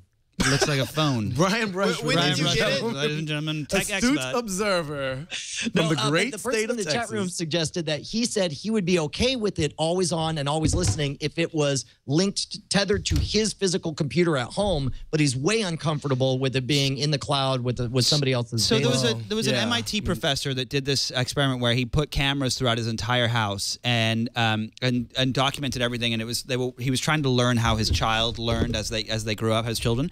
And one of the things that they did that was really interesting was they later added the ability to be able to go back and say, hey, that thing that happened 20 minutes ago, delete it. And I think that what has to happen is before we get to the point in society where we allow these things to monitor us, we have to be able to tell them to unmonitor us too. And that is the only way it's going to work. And I don't think it's not in the best interest of companies, but it is in the best interest of companies. Of the citizenry. We had a great conversation with Jonathan Schwartz on Wednesday, the former CEO of Sun. Very engaged in privacy.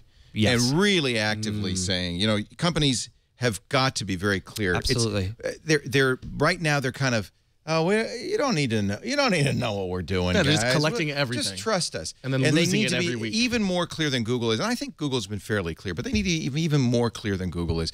But if they are, there are huge values to be gained from stuff like this. Now, this is the Nexus 2. This is gigantic. That's a phone or a tablet? That's a phablet. Phablet. It looks like a mutant. I'm going to give you my Galaxy SGH. That looks like a Galaxy S3. They've sold 30 million of these now. This is one of the most successful phones of all time. Yeah. Wow. And here's a couple extra batteries. Well, not more than you're actually giving him that? Yeah, why not? I don't want that phablet. don't give me the phablet. I'm good. I got it. Come on, so, Mr. Welterweight. It's like talking on an iPad. Which is bigger, the iPad mini? Here's the when Nick, when you talked about wearables, and you talked about how we walk around holding this object in our hand, this glowing rectangle. This is a wearable, as the Onion referred to in a great headline. One of the perverse benefits of the blackout in Lower Manhattan last week. Great, I walked. So I went in on with some friends. Real life impinged. And so we were walking around the East Village, and it's pitch black, and there's commerce by candlelight in Chinatown shops, and there's people using actual payphones. And you can't use Yelp or Google or Foursquare to figure out where to eat. You go by rumor and word of mouth. I heard there was a place at 10th and A that's serving burgers. We found this place called... I saw your check. It was awesome. Yeah, well, we saw this place called Bad Burger, and there's a French woman who's a co-owner, and she was so happy because she said, listen, people are talking to each other. People are walking around making eye contact again. And, they're thinking about doing like once a month a no-tech night to kind of restore the sense of physical community. I think it's wonderful. We hunker down and we have our earbuds in and we're walking around with a sound that's not immediate in a place that's virtual and not present for us, and we become hyper-connected digitally and hyper-disconnected in a very physical, hyper-local sense. So you want a more binary existence where you have your plugged-in general life, but then from time to time you declare these as off limits. Like you turn your life into airplane mode. Mark Bittman, the columnist at the New York Times, he wrote a piece called "The Digital Sabbath," and one day a week he leaves his devices. I know at home. people who do that, and I think it's pretty great. Do you think people do that though? Really? I mean, it's I think that devices are going to have to do it. I think one of the things, like you just said, one of the things with these devices is they connect us to people that are far away, but they disconnect us from the people that are right in front of us. Yeah. And I think that eventually the technology has to solve the problems it creates, right? So for example, mobile phones created a problem where people texted while driving. Yep. Siri and Google Voice and things like that were a solution to that problem, right? Throw in our sponsor. And I think that technology has it's created so many problems. It has so many problems to fix, and I think that we're now entering that era where those things will. That's okay. Solving the new problem. That's not a bad thing. I have to say, I keep in touch with you guys, all three of you, even though you are far away, I kind of know what you're up to. I saw your check from when you went out to eat. I got gouged. Yeah, it was $20 for what was it? For penne. This for restaurant, penne pasta, $20. They literally boiled water and threw dry goods in it. And then charged and us it was all handwritten. But cash only. I thought the bottom line was because he wrote "Stay safe" at the bottom of it. I thought that was the point. Well, it was a good experience. Yeah. You know, you met people. One restaurant hand. I was in, one bar. Whenever someone came in, we gave them a round of applause. Oh, that's neat. And we said welcome. Oh, that's so neat. And it was a really, you know, there's something sad. Every time there's a disaster, forcing that. Every time there's a disaster, people get that though. Yeah. It's a shame that we have to wait for the disaster. No, I have a friend on Rockaway Beach, Bob Hart. He runs politics for New York One, the premier local news station. He's lived there 14 years, and he's been blogging every day about his experience. And there's like a Sikh group and Occupy Wall Street who are out organizing the Red Cross down there, and he's documented that. That's cool. And that's become a story. Like that's only possible because I'm connected to him virtually and can't physically get there. Absolutely. That's a beautiful upside. Well, and that's my point, is that I keep in touch with you guys. I feel like you're friends because I see what's going on. We I are watch friends, whatever buddy. feeds. Well, and I that's don't just really it. think There's we're no friends, feel like you are actual friends. I mean, think about it.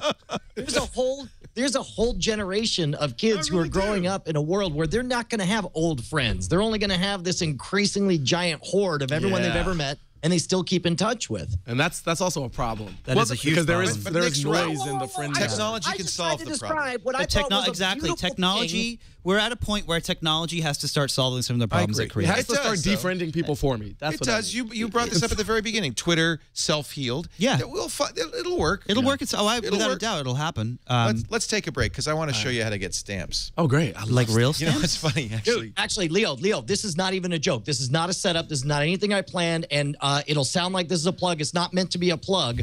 I am freaking out because, as you know, my wife is pregnant, and we're due to have a baby on December 24th, on Christmas Eve. And in an effort to get paternity leave, I set up this thing at scamstuff.com. It's an Indiegogo project where I'm trying to sell people some scam stuff. Like people always say, where do I get this for scam school? Where do I get that for scam school? The idea is, I got to be at home anyway. I can't be on the road touring. So I'm going to set up a little boutique, kind of a woot.com for con artists. And you're doing great, by the way, 24 grand. Yeah, unfortunately, here's the problem. Yesterday, and this is not even a lie, I started freaking out because I saw how expensive it is. We didn't factor shipping into any of this. We're gonna be doing fulfillment, and I was like wound up tight, totally losing my crap. And then I remembered, and this is not even a joke, stamps.com. I go on, and it mentions that you get like 20% off your postage for freight. You get discounts on the priority, and I know all this because I was researching it yesterday. If you do enough mailing, it costs you nothing. And you may actually be at the level where you're doing so much that you Zen. Well, I don't think I'll get there, but all I know is I need anything that's going to reduce the expense because we did not factor in shipping on this, and I was afraid that bizarrely, perversely, this was going to end up being a money loser for me. So I'm definitely going to check out stamps.com. So I want to hear this offer. Go.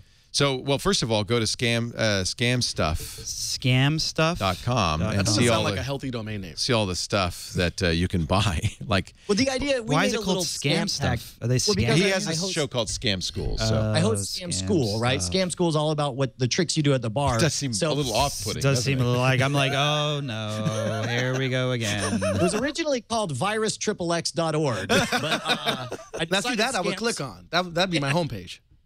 Well, one of the things you're going to like about stamps is you will be able to click. This is like professional mailing, right? So you'll be able to click, and an email will go out saying your stuff has been shipped. Here's the tracking information. It prints out. It'll probably work with, I don't know if it'll work with Indiegogo. It works with Etsy, Amazon, eBay, PayPal. Probably works with Indiegogo, where so you're going to do fulfillment. You click a button. It takes the fulfillment. Are they paying with PayPal? I bet they are. With Indiegogo, they could do a PayPal and it goes in there. So it'll take it from PayPal, and it prints out a mailing label, so it's all done for you. If it's priority mail, express mail, as you said, discounts. If it's international mail, it fills out all the forms. It really is kind of, the idea is it's kind of professional shipping for smaller businesses. I think this might be a really good. And by the way, I should point out, people in the chat room are going to scamstuff.com, and apparently it's not forwarding to the Indiegogo page for some people. It should be indiegogo.com/scamstuff. That works also. Forwards you to. Yeah. Yeah, please, Indiegogo.com/scam stuff. Just go directly there. But meanwhile, back to stamps.com. So here's the deal. Sorry. No, that's fine. I really wanted to plug that. I'm glad you brought it up. That's why I'm so excited about these guys. I bought you some diapers. I think it's a good thing. They're for you or the kid? Good. Well, I need to know for the size. Yeah. Stamps.com. When you get there on the upper right, see there's an $80 value. That's good. And I'm sure that, Brian, you probably thought, well, that sounds good enough for me. But click that microphone in the upper right-hand corner there and enter our offer code, which is just TWiT. It's easy to remember, TWiT. Each show has its own, so always use the offer code for the show you're listening to. Look at that, $55 in postage. Now, that's going to be over a few months, Brian. You can't use that all at once. All right. But the digital scale is great. I mean, really, you'll get an assembly line going with this thing. You plop it on the scale, it prints it out. You don't need any special ink. You don't need a postage meter. And you're able to label it like because one of the things we're going to give out copies of my book when it gets printed next quarter, and we can do media mail. We don't have to go wait in line and convince person. Can I ask a question, Brian? No. How long does it take you to do your hair in the morning? Today, 0 minutes. It's surprisingly robust. Nick, if you go in the back, there's a spike taped to the wall. Really? Yeah, there's a whole story. Wait, how do you mean 0 minutes? What, did you just like wake up and like a robot has done your hair for you while you're sleeping? Like maybe when I wake up, you have one straggler and you just sort of. Brian invented wearable hair. It's exciting. It's a brand new product. That's awesome. And you can look for it in an Apple store near you sometime next year. $110. Back to stamps.com. That's it. Just go there. Do it. It's really great. Stamps.com, $110 value. Get the scale, 4-week trial, but you got to use the offer code TWiT. And I'm telling you, if you are in a situation where you're doing a lot of mailing, it is a lifesaver. I will only use it if next time I come on the show, Leo does his hair like Brian. That would be an amazing moment for history, for technology. I don't know. I will do my hair that way. And Baratunde will watch us. I will definitely take pictures of you guys. That'd be with the hair fun. that way. We could all do our hair that way. That'd be fun. Right. That's good. It'd be fun. Let's all do it. I will need a wig. Well, you just got to grow it out. Dude. That's not. Well, winter is coming. Grow it out. Did you ever have a fro? So, like so when you were in ominous. college? Winter is coming. You can not say those words like without being. I had a 10-inch fro. Did you really? Huge. Are there any pictures existent? Billions. Where I want to see on some. the interweb. Oh yeah, there's pictures of him. I had cornrows, big fro, twists. Never had full dreadlocks, but yeah, I used to change my hair like every If I week. could grow a fro, I would totally. As a man of many, because it makes your head look big. Yeah, and it makes your face small. Oh, that's not good. That's when I cut all my hair, my face was huge. Kenyatta has great hair. Yeah, Kenyatta's got the super fro, Kenyatta cheese. Super fro, yeah. That's actually if I Google Baratunde Afro, will I find it? I don't know what you'd find. If you Google Baratunde, you might not want to do that. What does that mean? There's some bad. I'll do the images. I'll do the image search here. No lie, Baratunde. That's part of the reason that the ridiculous Guile hairstyle was, so it makes my head a triangle to make my is that you? not so fat. That is me in a little polyester suit, the flaring collars. That's so cute. Wow, we're going for the close-up, I see. Okay. Yeah, let's zoom in on that. That's great. Okay. Well, if we found that, we should be able to find an afro here. I don't know who that is. I'm looking on. I'm going deep. Looks I'm like going Glenn into. Glenn Beck's crying about Baratunde. I'm going to go deep. I'm going. Do you have like special techniques that you can go really deep? I do have some special techniques. Do you ever do this, Baratunde, and go, God, that's history going here? Whoa, is this? Wait, hold your on. Whole life is flashing before your eyes. There I am as Barack Obama. Yep. Wow, you look just like him. Oh, this is a good one. I got an I found look at it. this Here it one. is. Look at this. Here's the afro. That's not real. That's I got it right here. Huh? Ba-doom, boom. that's in the White House. Afro. No, that's the State House in Yeah, Boston. All right. That's. I remember the guy who took that. That's when you look like the Fresh Prince of Bel-Air. West Philadelphia. You heard the joke, and this is what somebody said when Scott Forstall was fired. They said, prepare 3 envelopes. You've heard that one. No. Fellow just hired as a CEO at a high-tech company. The CEO, stepping down, met with him privately and gave him 3 numbered envelopes. He says, open these up in order. If you run up against a problem you can't solve. So things are going fine, but 6 months later, sales kind of take a downturn, and he's getting a lot of heat. He's at wit's end, but he remembers the envelope, so he goes to his drawer and opens the first envelope, and the message reads, blame your predecessor. Good advice. The new CEO calls a press conference, tactfully lays the blame at the feet of the previous CEO. Press says, okay. Wall Street responds, sales pick up, problems behind him. Year later, again, slight dip in sales, problems combined with a serious product issue, maybe an antenna issue, I don't know. Maybe maps didn't work so well. Having learned from his previous experience, the CEO opened the second envelope. The message read, reorganize. So he did this. Company rebounds. After several consecutive profitable quarters, the company once again falls on difficult times. The CEO goes to his office, closes the door, opens the third envelope. The message reads, prepare 3 envelopes. Do you think we're at the second envelope? Is that the stage we're at here at Apple? Great. That's really envelope number 2. Let's see. What to next? What to next? What's their next story? Well, Google had an announcement that they called off. Go ahead, Brian. Well, we were just talking about Android, and I guess this last quarter, Android finally surpassed 75% of the market. Is that right? In that quarter sales. Yes, and that's important. That's not cumulative figure. Quarter sales. Not cumulative. And on top of that, they hit the same number that Apple touted on number of apps, 700,000 apps in the Google Store. Yay. That's right. That's a rough tie. I mean, close enough. I think the 3 envelopes, we have a name for the show. Yes, we do. Yes, we do. 3 envelopes, one with spiky hair, one with an afro, and one that is this show just beats the crap out of people in bars. I love it when you guys are all together. This is so much fun. It's a great team. Tag team. And I thank you for bringing some Prosecco. We usually bring whiskey. This time we switched it up. Yeah, we switched. I have whiskey if you want to move on. Do you? Oh, God, yes. I mean, John, would you pick out a fine whiskey or a bourbon? I'm not one to bourbon or whiskey? Bourbon, please, John. A bourbon. I thought he was. You looked like a bourbon man. I could drink. A bar fighter, a lightweight, but a bourbon. Welter. So it's funny. So I went to this week. I was writing about Apple. I was writing about had to go to the Windows event and wrote about that. It was an amazing month. And then I went to the Google event. But at the same time, the Google non-event. There was no Google non-event. We all went to their offices. The reporters went there and they showed the things. And a lot of the reporters there and the bloggers were saying, how do we explain all of these devices to people and tell them what to buy? And none of us could answer that question. Yeah. Everything just looks the same. Now, I've been covering this for 30 years. Yeah, I was just about to ask you, like, what is your theory on I this? don't remember ever. I don't know what's in that bottle, but I don't think anybody should drink that. You should have bought a cart. My goodness. First of all, I think they like brown liquor. Oh, that's the white whiskey. This is King Cake liquor. That's not going into my face. Yeah. You like the Woodford Reserve? Go for it. That's beautiful. the one. I have several bottles of that. Do you think that we can somehow figure out how to make my car drive itself back to the city after this? There's an app you can for stay that. at my place. I'm going to be in it's called Australia. Stay TaskRabbit. at my place. When are you going to Australia? Tonight. Really? Yeah. You want to just camp out in Petaluma? Yeah, we'll just camp here. It's one bed, but it's a big one. Can you stop and feed my dog on the way to the airport? Pixel. I got a bunch of people who are disappointed, Leo, because I said I got home to AUS, of course, Austin, and everyone's like, "Oh my gosh, you're here in Australia!" Oh, yeah, we're doing a meetup in. It's apparently Tuesday's a big drinking day in Australia. Not every Tuesday. This Tuesday. Actually, sure it's not just words that end in day? Every Tuesday. I'm classy. I'm going to drink it out of a wine glass. Tuesday is the Melbourne Cup, which is apparently a big horse race in Australia. That's a big party. How do you day. know cups are so many things? And we are arriving. Look at that. Nipper and the his master's voice. How do you like that? That's the RCA great. dog. Oh, you don't want that one. All right. I like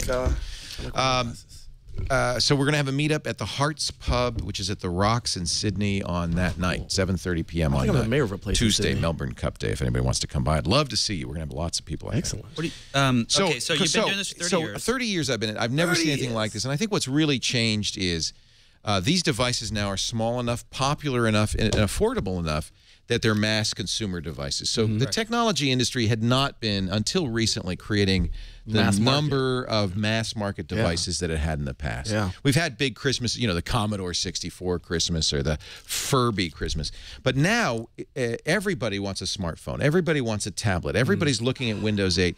And there's a vast number of products announced. I don't remember any year ever anything like this. So I have to say, I've always been a totally nerdy gadget guy. And I literally just got so excited. I remember waiting in line 6 hours for the first iPhone, barely sleeping the night before an announcement for like a new video game system, whatever it was. And now I don't It's overwhelming. care. It's too much. Fatigue. It's fatigue and I don't care. Every week. Now, is it just the tech journalists that are going through that, or do you think real people I would still love the devices. I still love the iPhones and all these devices. And I think what happened this time with the iPhone, it was the first time I didn't go wait in line, and I waited a week before I got the device. What about you, Schwood? As far as what? Like how you're still excited? Do you still care as much? I'm excited that Leo mentioned the Commodore 64 and the Furby, two devices that are in the same breath. So are you guys still excited about all these devices, or do you look at the new iMac and say, it's just a little thinner? I felt that way for the first time during the iPad announcement. I was really annoyed because I bought an iPad 3 like 4 months ago, and now it's like I feel stupid taking 2 plugs around. It's like I really felt Apple fatigue at that moment. Like we talk about cashing in and diminishing your brand. Apple has really diminished its brand for me, and I'm somebody who is predisposed to want to like shiny objects, but I'm feeling the same thing. I'm actually a little concerned that we're all turning into the Wall-E world, where we're just so it's all about distracting us with the latest gadget, the latest piece of Chrome, that they're all disposable. They're going to fill the landfill, and there really isn't any real value or real change. And it's all about mass consumerism. What is the solution for the landfills and the environment? The solution is warming? we are going to, as a society, transition to artificial scarcity. We are going to start to want objects that are not physical anymore. We're going to want, certain fake objects that are in the MMOs that we play. We're going to want certain exclusive backgrounds or exclusive experiences. Well, that's already happened. Well, exactly. It's only going to get better, and it's going to be more environmental as a result. Better or worse? It's good. Well, no. We are built to want new things. That's very clear from what we've seen. Consumerism that's a biological, is in our society. Yeah, that's a biological drive. We can fight it, which in society, fighting human nature hasn't worked out very well. Right. Or we can figure out a way to channel it in a way that is healthy, and not detrimental to the environment. And I think artificial scarcity and artificial objects are going to become the new status symbols. We should play Diablo 3 all the time. Absolutely. So one of the things one of the reports that I wrote about a couple weeks ago was interesting, was about the how long people wait to upgrade their phones, and it's slowing. And so in 2007, that's good news. Look at you getting data. Yeah, in 2007, fancy man. Because I would have said exactly the opposite. Well, actually, so PC growth hasn't changed. I mean, it's grown for Apple, but it's flat as far as the entire industry goes. The amount of time people wait to buy televisions, all these things has remained the same. But what's fascinating is in 2007, Americans upgraded their phone every 18.7 months on average, right? In 2010, which was the last time this report was done, it was 21.1 months. Right. So it has stretched. Yeah, those are skewed. Those are such short. Because for instance, 2007, maybe they were all buying iPhones. No, but you can see the curve dip. What's fascinating though is if you look at Finland, and this is just one country that I noted, it was 41.8 months in 2007. Wow. Yeah. Now it's 74.5 months. And Europe, that's crazy talk. That's 6 years. Yeah, exactly. But I think that in Europe, that's crazy if you look at the numbers, well, mobile penetration. You look at the numbers on these for a lot of these European carriers, people wait much longer than they do in the U.S. I mean, we are. So there may be a couple of factors in that. One, Europe experienced wireless saturation much sooner than we did, so they're further along. And economic crisis. So that could be the future. There's the economic situation. There's also the pricing is very different there in terms of level of subsidy of handsets. That should scale in the same direction, though. Like that's a dramatic shift from 40 months to 70 months. Yeah, percentage-wise. Well, it's Nokia country, so it's a so they have a dominance. But if you look at the numbers across the board, there isn't a country where the number has actually accelerated. It's always and also a lot of the interesting things are happening in hardware. Yeah. I mean, software. The other word. It's kind of opposite of what I said. What is the average contract length in Finland, for instance? Is it the same as 2 years? Well, that's the thing. They might not have same here. Contract might not even be 6 years. 6 years is a long time. They should just do that. We would like you to buy. I don't know what the Finnish accent is. We own you for 6 years. Always kills the accent. So if you sign right here, you'll be using this Nokia mobile flip phone for the next 6 years. I hope you enjoy it. We don't make phones that can last 6 years. That seems impossible. So okay, Brian, Mr. The environment is perfectly fine on its own, and with the Earth. Whoa, Tiger! Slow down there, Spiky. Spiky versus Tiger. Okay, I got my drink. I'm just gonna sit back and watch. The prize fights are on. So given that people do upgrade these devices every 21 months in the U.S., right, and a longer period of time overseas, where do they all go when they upgrade and they upgrade and they upgrade? Oh, they go to space. What is the environmental cost here? You know what I wish is that there was some place that we could keep all of our goods for safekeeping for like a safe amount of time, like some kind of giant vault, so that when it was economically viable to go back and recycle them, we could do so. Oh, wait, that exists. It's called a landfill. And I'm not saying irresponsible dumping. I'm not saying that you should poison the earth. I'm saying that there should be responsible management of the disposal of our devices so that we could get them back. You know what this sounds like? Do you think at some point we'll be mining landfills this is Oh, absolutely. 100%. They're already doing that. Yeah. And anthropologists go back and they go back and they dig out giant cubes from landfills in the 70s, and they're able to see how many condoms there are. But that's not recycling. Talking about that's called archaeology. That's of a limited value. Hey, we're going to build these landfills so that thousands of historians in the future can see what we do. Can write articles. What I'm saying is there's already entire industries that are being built on how to take advantage of what's in landfills. And we're seeing outliers right now. Yeah. But look, man, humans are smart. You don't ever bet against humanity. They figure out a way to squeeze a profit out of everything. Every once in a while, you should bet against humanity. We make bad decisions pretty. You don't want to lose, though. I don't think there's any percentage of betting against humanity. I didn't know that Brian Brushwood was a How are you going to collect? So he's not. He's a libertarian. Look, dude, I do not call you names. Don't call me a Republican. No, but here's what I love about your proposal, Brian. Yeah. You're basically arguing for treating, disposing of your technology like nuclear waste. You're arguing for a Yucca Mountain for your iPhones. Well, we're already doing that. And we'll just put these things away and cache them and basically which is really, it's like a debt. Also, if you think about it, like you're saying our grandkids are going to fix this because we're not smart enough yet to sort it out. And that's true too. That's an interesting burden / opportunity.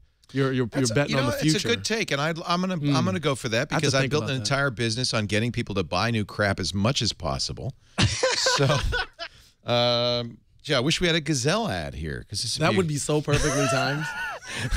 You know what, though? I'm big into digital goods. That's what you were saying, right? Yeah. Digital goods. For instance, audiobooks. Yes. Oh, there's no cost to the landfill. There is. There is in that you're supporting a model. Way to go, Barry. But it's indirect. Bring us down. It's indirect. Shut up.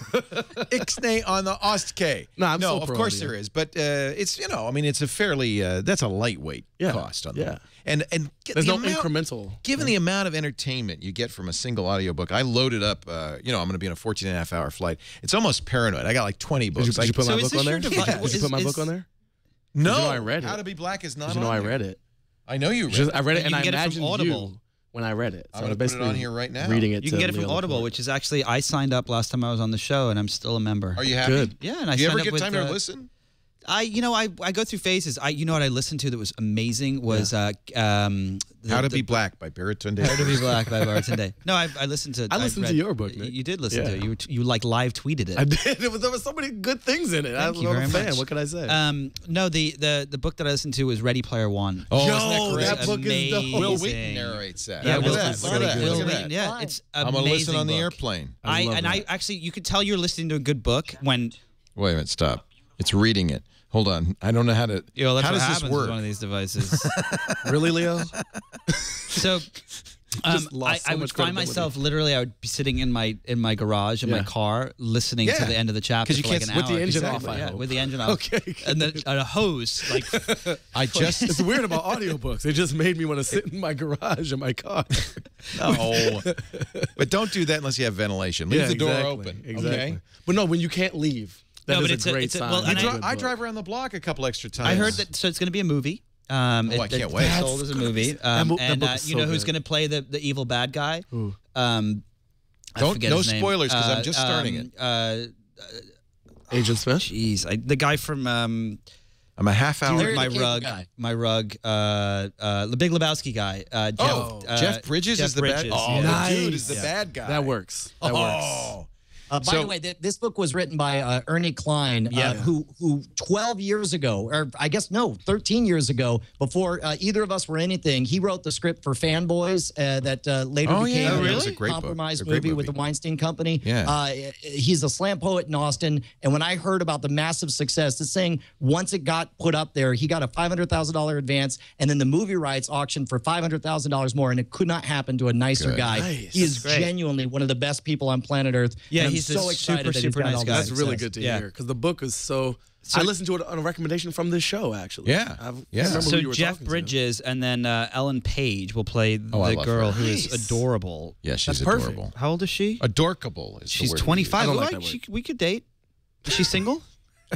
Sorry. Nick All right, keep going. You're Sorry. turning Twit into OkCupid. I love it. Yeah.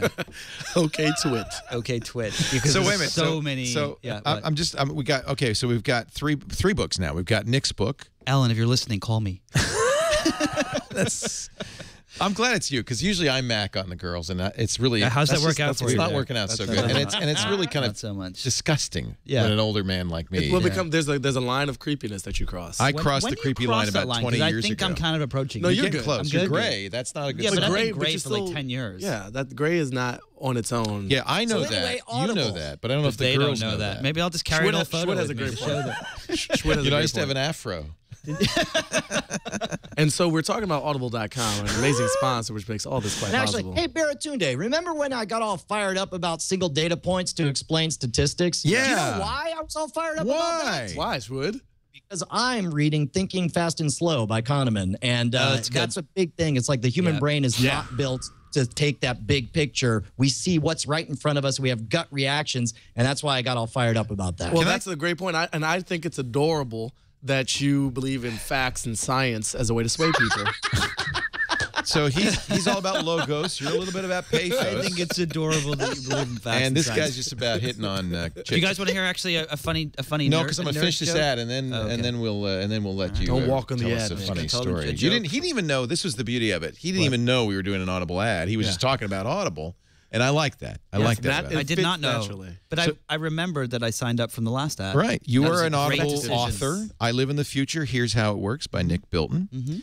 Baratunde is an Audible author. How to Be Black by Baratunde Thurston. Also in paperback. Paper black. You should paper black. Paper black. You should get all of them. Get a Kindle, get a paperback, get a hardcover, and get audio.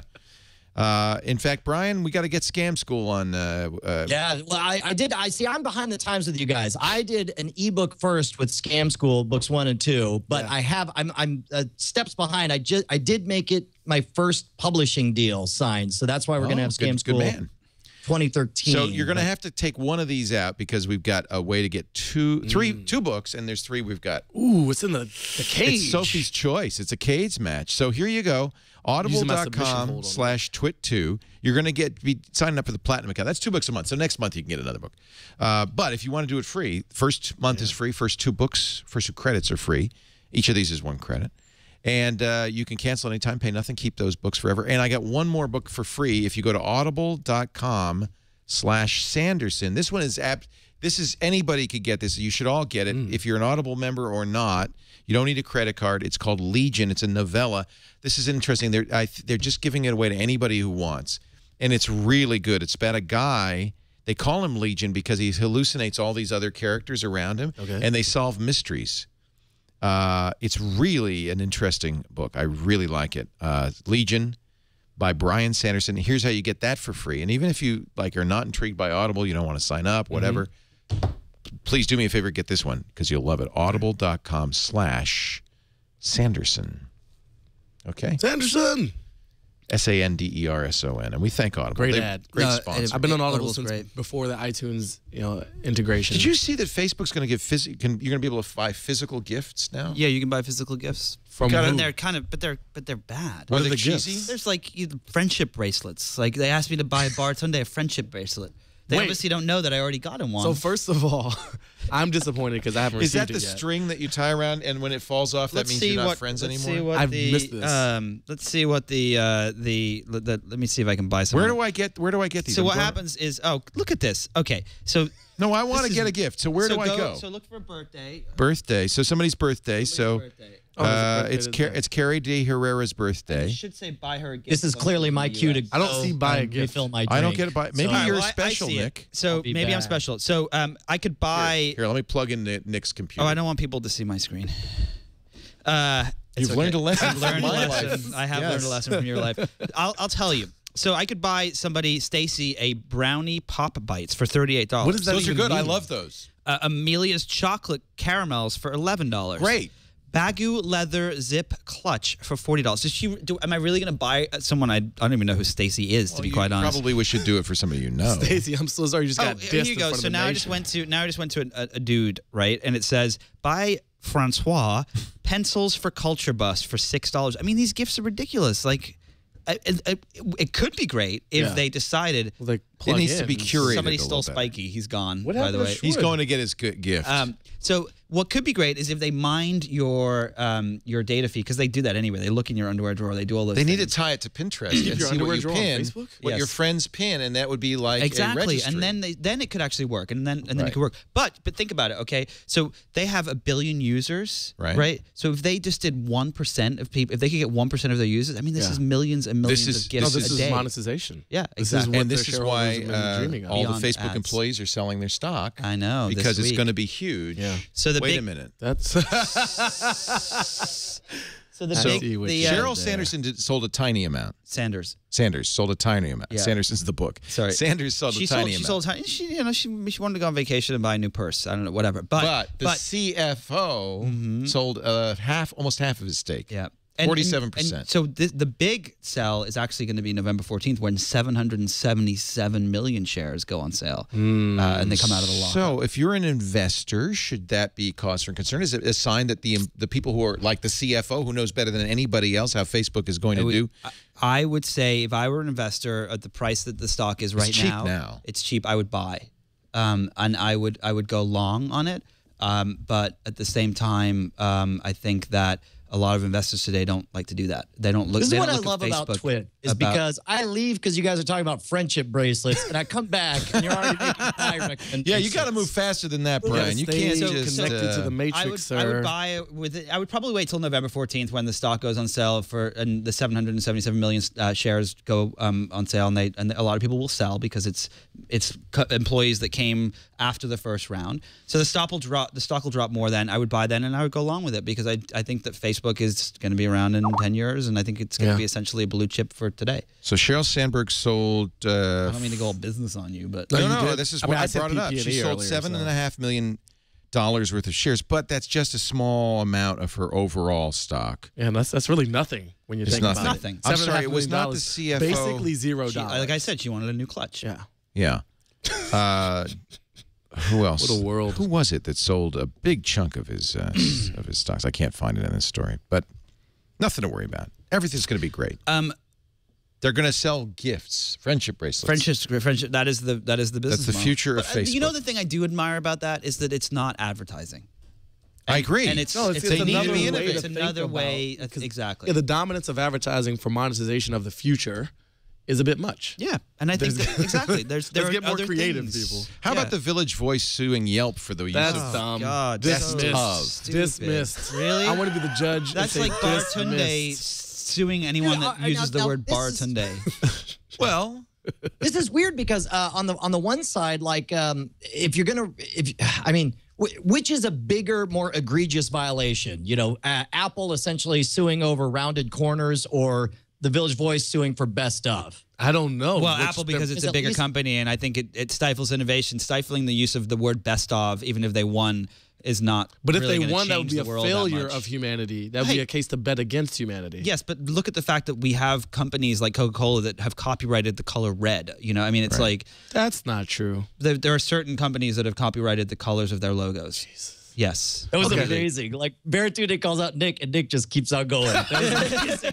New York Times, man. It's got a lot of big So mo I behind have a them. question, since we're all kind of nerds here. Kind of. How do we feel about Lucas Arts films? there you go. There's a story. Nothing but win. There is nobody Whoa. on planet Earth who is Whoa. more just destroyed. My heart was broken by George Lucas. I was done. Like when they came out with this this terrible comedy skit show that's nothing but riffing on the Star Wars movies, I was like, that's it. I'm out. You had a great run, Lucas. The man with so spiky long, hair, Star me Wars. likes thinks. I'm done. And then all of a sudden now people are going to get all bent out of shape saying like, oh, I'm not sure about Disneyfying everything or Disney whatever. did a good Tell you job with Marvel, though, didn't they? They did a fantastic That's right. job You with think Marvel. Avengers Yeah. was good, and Everything now was you could have the Hulk body slam Jar Jar Binks. It would be a very good moment. So what do you think the next, if we have to predict, what is the next Star Wars going to be? Well, I mean, before we. 2015, they've already said it. Okay. Christopher Okay. Nolan directs. Oh, that's good. Jeff Dark- Bridges. That's good. Dark the- Knight. Yeah. Dark It's Force. going to be. That's great. It's going to be Wait, depressing. is that confirmed? It's going to be like a post-apocalyptic Disney theme park. Disney does the road. with just like sad children everywhere. Have you read The Road, by the way? Don't do it. Oh, it's the greatest book ever. No, but it will Cormac break McCarthy, your the Oh, soul. it's my favorite writer on planet Earth. I listened to that in audio. It's a great audiobook. While I'm living in New York in the winter, when it was gray. It broke my heart. It broke my heart too. Future. Yeah. I It's love really, that stuff. Yeah, really hard. It's great. Warms No, the here's heart. what I love. Lucas is donating $4 billion To education. So he took the money he made from Disney, from the sale. and he's giving it to education. And he bought what does Facebook that mean, though? gifts. So according to friendship bracelets for every human on Friendship Earth. basis for We're all half of my now. friends. We're all friends now. So to what education? Is it a foundation? Is Disney plans to release 41 years. I'm reading HuffPo Impact. Turns out it's Edutopia. re-education. Edutopia, a That's foundation that means. empowers innovative coursework in schools, is a likely choice. That's a speculation right now, so it hasn't been publicly designated. Okay, it's but part so- of an existing foundation, the George Lucas Education Foundation. So here's the thing, though, that's really interesting. So I was talking to Kevin Kelly a couple weeks back, and he was saying, super smart guy, definitely smarter than most people in tech, and he was saying, do you know how difficult it is to spend $1 billion? And he said, how would you spend $1 billion if you had it? And I had a really hard time answering the question because every time I'd answer, he would say, well, you have to build the infrastructure to spend the $1 billion. And that makes sense. It's really Bill fascinating. Gates always said that. When people said, why don't you do more philanthropy when he was still running Microsoft? He says, I'm too busy. What I'm going to do is wait until I have the time to spend it right. It's hard. It's probably easy to spend $1 billion wrong. Poorly, But but at the same time, $1 billion is a big number. It's still it's a huge number to spend. Now, is that a British billion or an American billion? Canadian billion. It's a little bit Those dollars are pretty good. They got that shale oil up there. This is one of those things that they talk about in Abundance and The Rational Optimist. How great is it that we live in an age where it's fashionable for these billionaires to outspend each other on something that's good for humanity? You've got all I these. love that. That's a great I think it's culture great. to encourage. Absolutely. And I think, I wasn't a big fan of Bill Gates, but when he became this philanthropist, I said, man, this guy is a hero. I like what Bill. he's doing. I like him now. I love him. I heard Bono speak in the past month talking about one.org and what they've done for debt relief and disease reduction. And what I loved about what he said was he's like, look, I have a massive ego. I am a megalomaniac, and I want to use that for good. Like, I acknowledge this makes me look and feel good. That's not the point. That's a little too much The honesty. point, I don't though- want Wait, to really are you know talking about that. you or are you talking about Bono here? I mean, I think in this case, Bono and I are the same person. Also, I'm Bono. I have a friend who's a rock star. Spoiler alert. I didn't say he was my friend. I heard him speaking. Got it. Yeah, he was speaking at his public event. Well, part of the reason that we're seeing so much giving, according to Abundance, is that Ballotpedia. unlike I can tell I'm a in the little old drunk. I days- just picked up the microphone and tried to No, I drink think from that's it. what we all do. That's what we all do now. What's that, Schwood? I was just saying that according to Abundance, part of the reason that we see so much, big philanthropy among billionaires nowadays is because the money's being made by younger people. Like after they've made their billions and they're 35, they're What are you gonna do? suddenly have a asking, whole "What's life my to live." second act?" Right. I want to do a sustainable thing that'll feel good the way It's a long tradition. tradition, though. You look at Andrew Carnegie, who really had a crappy reputation for how he treated his steel workers, and he wanted to rehabilitate his reputation, so he bought a library for every town in America.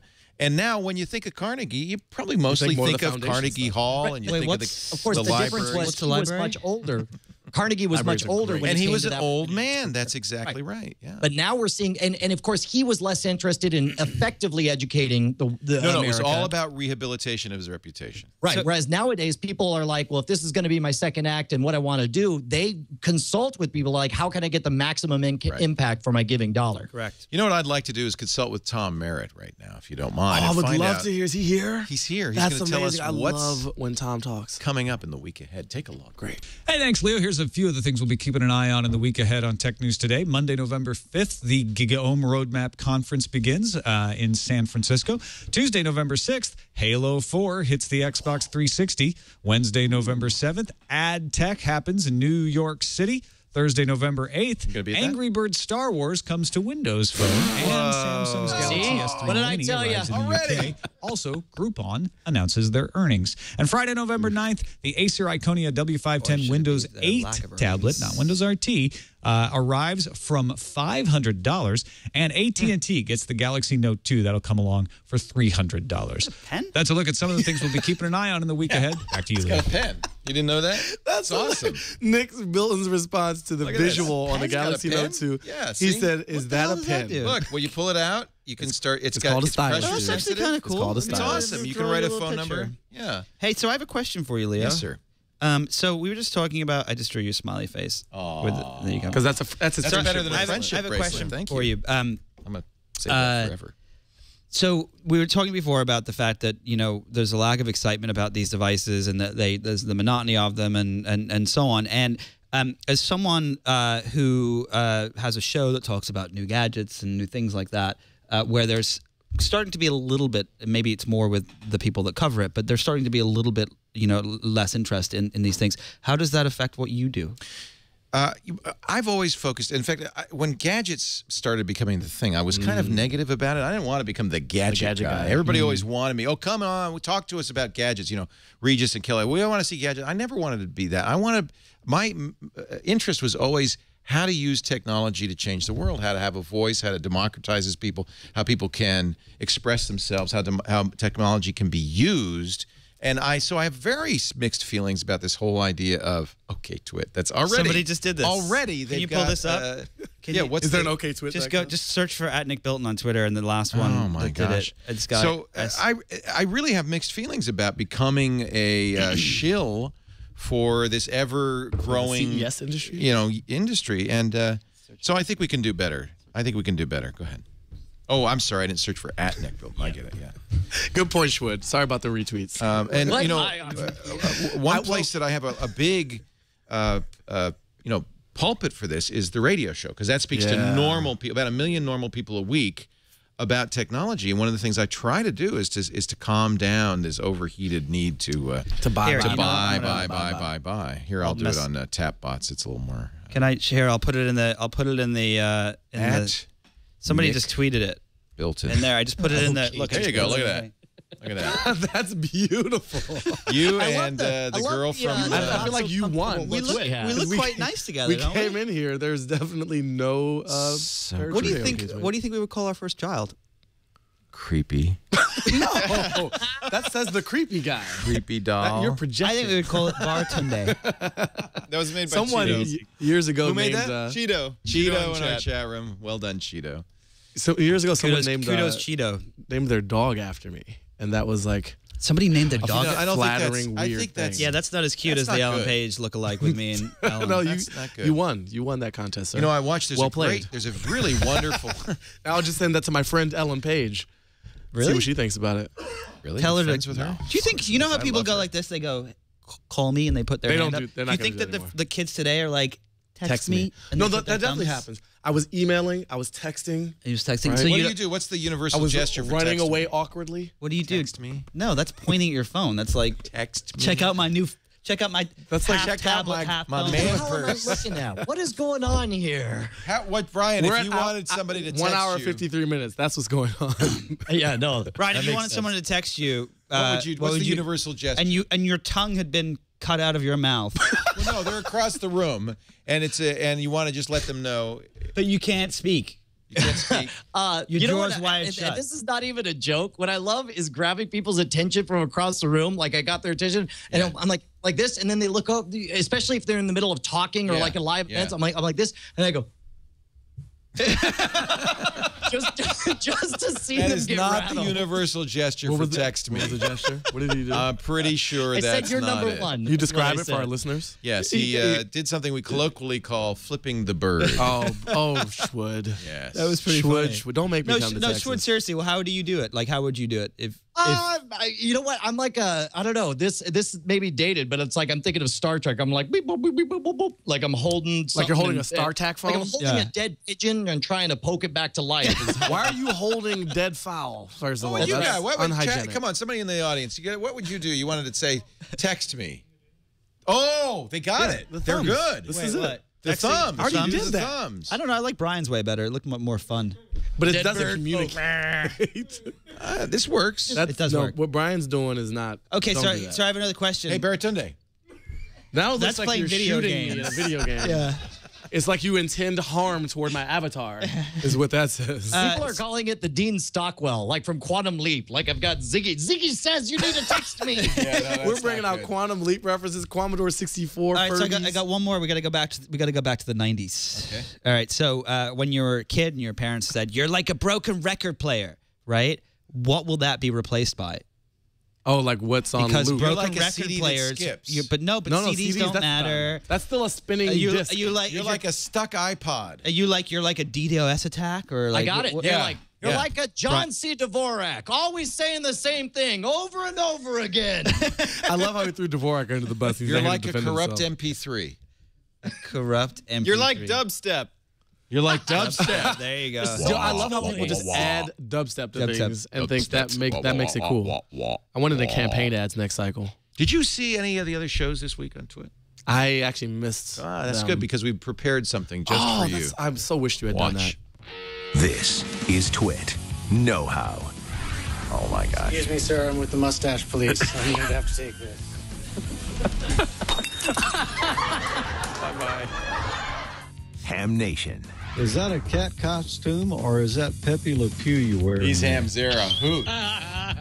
Well, I'm not sure, but Julian, I think you've got something on the other side of your face.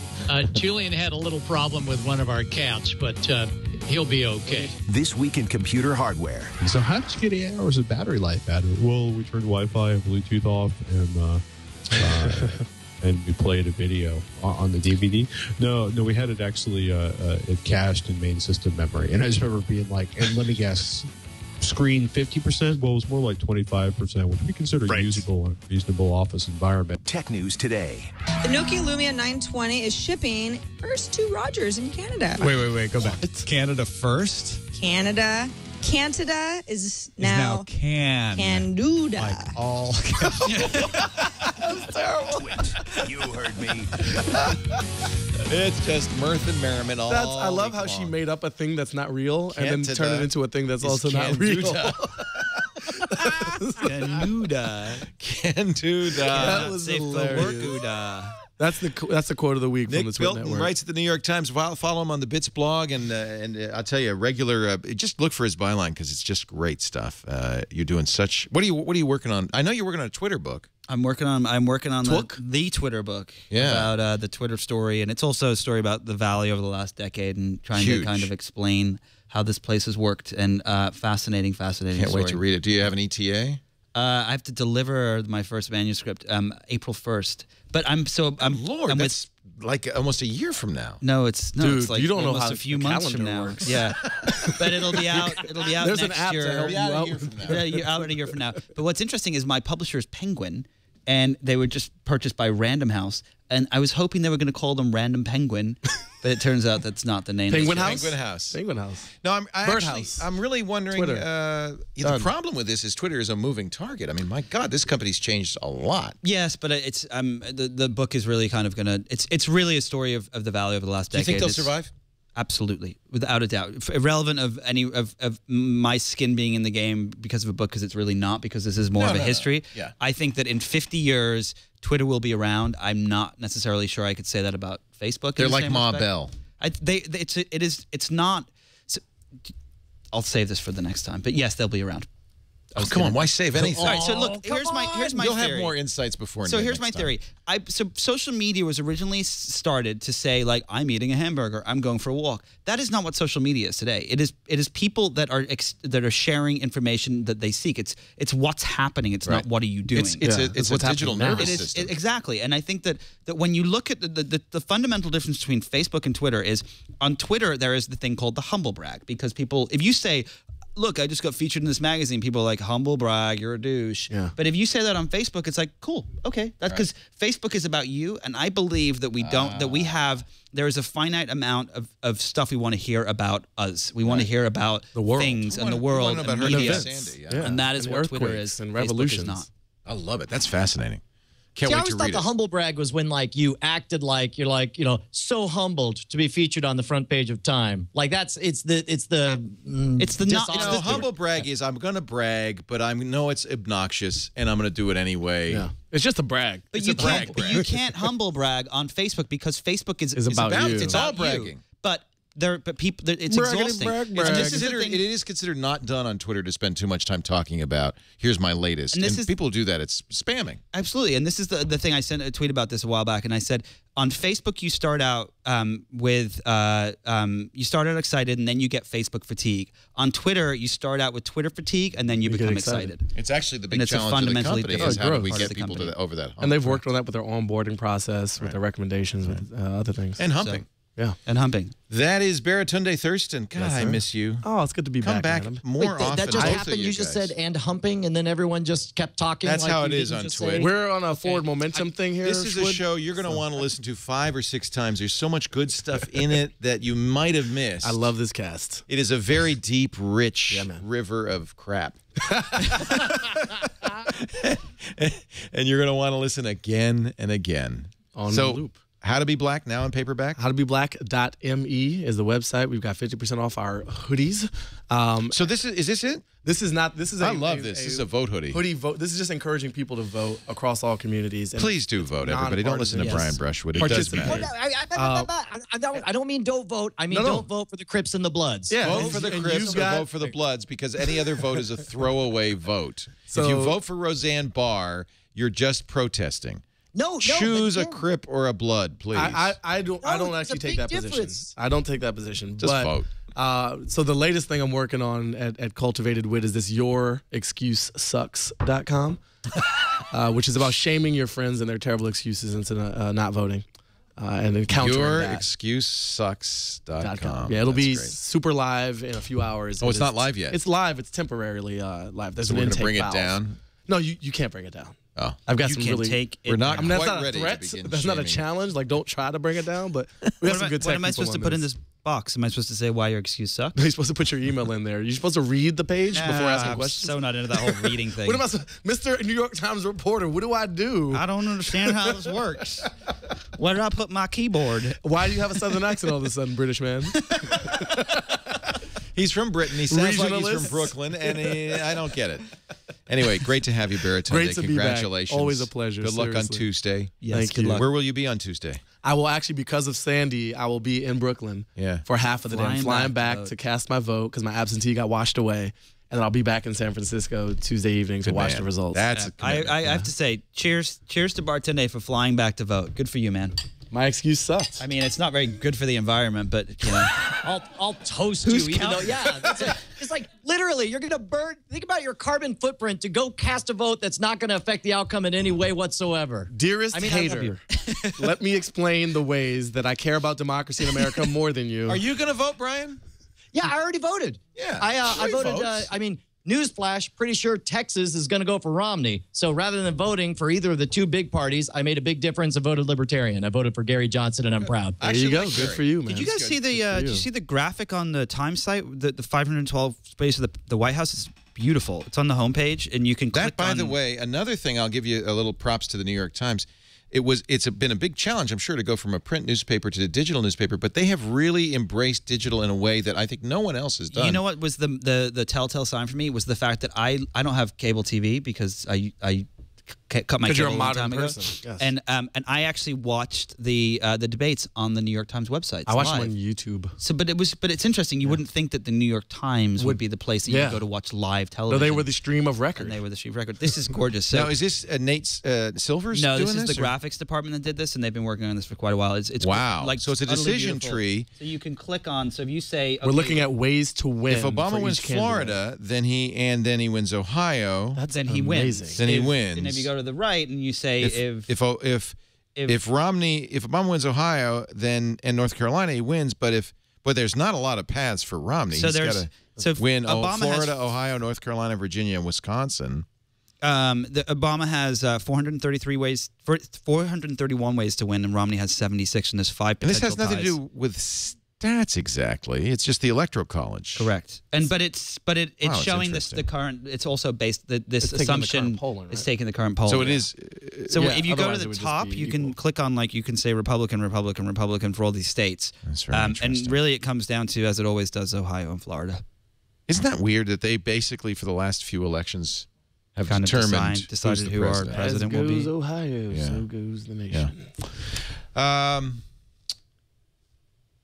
Brian Brushwood is having a baby. That's as we refer to it, Untitled Brushwood Project, due in late December. Sounds like a Kickstarter. It's Indiegogo. Indiegogo.com/scam. What is it saying? Scam stuff. Scam stuff. Indiegogo.com/scam stuff. And did you notice what the $10,000 donation was at? Hold on. I did. I thought that was hysterical. I think we talked about it on one of the shows. There it is, right there. Name the new Brushwood kid. You can give a middle name to my kid. You feel like I want Baratunde. Baratunde. I would love to brand your child. Bonnie Baratunde Brushwood. Wow, that's a lot of B's. In all seriousness, one of the things I'm doing is I'm trying to book as many live stage shows up until the 24th so I can take paternity leave. So we actually have like half-price stage shows on that Indiegogo if you guys check it out. And by the way, have a corporate party like a Christmas deal, then now's the time to book. I learned a lot from Brian. I saw him do a show in New York at a university up in the Bronx, and I've heard him through TWiT. We've talked and argued on like 3 different podcasts for the past 3 years. His show is amazing. So if you have a shot to see Brian Brushwood live do his native thing with the fire and the jokes and the tech, he's like the future of magic in so many ways. So go see that. Wow, dude, that's going straight on my website now. The Future of Magic by Baratunde. Happy to endorse you, man. Really good stuff. That's awesome, man. Thanks. What a great panel. I am the past of podcasting, and I'm glad to have been here. I'm going now, and I all wish you the best. And everybody in the studio, you all get books, so don't leave without your book. Don't leave without your book. Yeah. I have some really bad news, guys. I've heard Ellen bats for the other team. Oh, man. That's why you were so cute together. I always thought you were gay, too, because it was to be Mission honest. Impossible. So I thought that was together. Here I was going out with a nice positive shot, and then Leo just,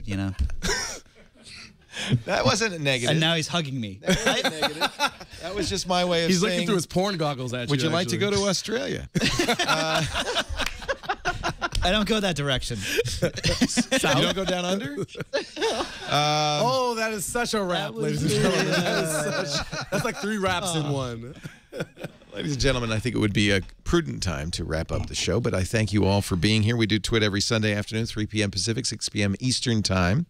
Now, because of the time change, we went off summertime, so we are actually now on standard time, and that means UTC, which does not change, but our time UTC has changed to 2300 UTC. I think we add 8 now. 2100, I'm sorry. 2100 UTC. Some number and the letters UTC. I got to figure it out. You're looking at me like I might know, and I don't.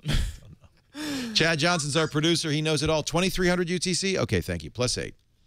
So that'd be 2100. 3 p.m. Pacific. Plus 8 is 2100. But you're saying 2300. Everybody's saying 2300. That's why it's confusing. Dude, and the funny thing is, we need like star date. Nobody time. lives on UTC time. Captain's log. It's just a star date. It's a star date. We need that. Never mind.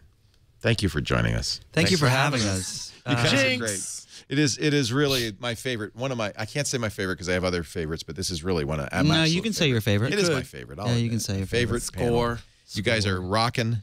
Thank you for joining us. We'll see you next time. Another TWiT. And don't forget to vote. Is in the can. Or don't. Wow. You hater. Wow. That was the 4 Musketeers. Really great way to end it.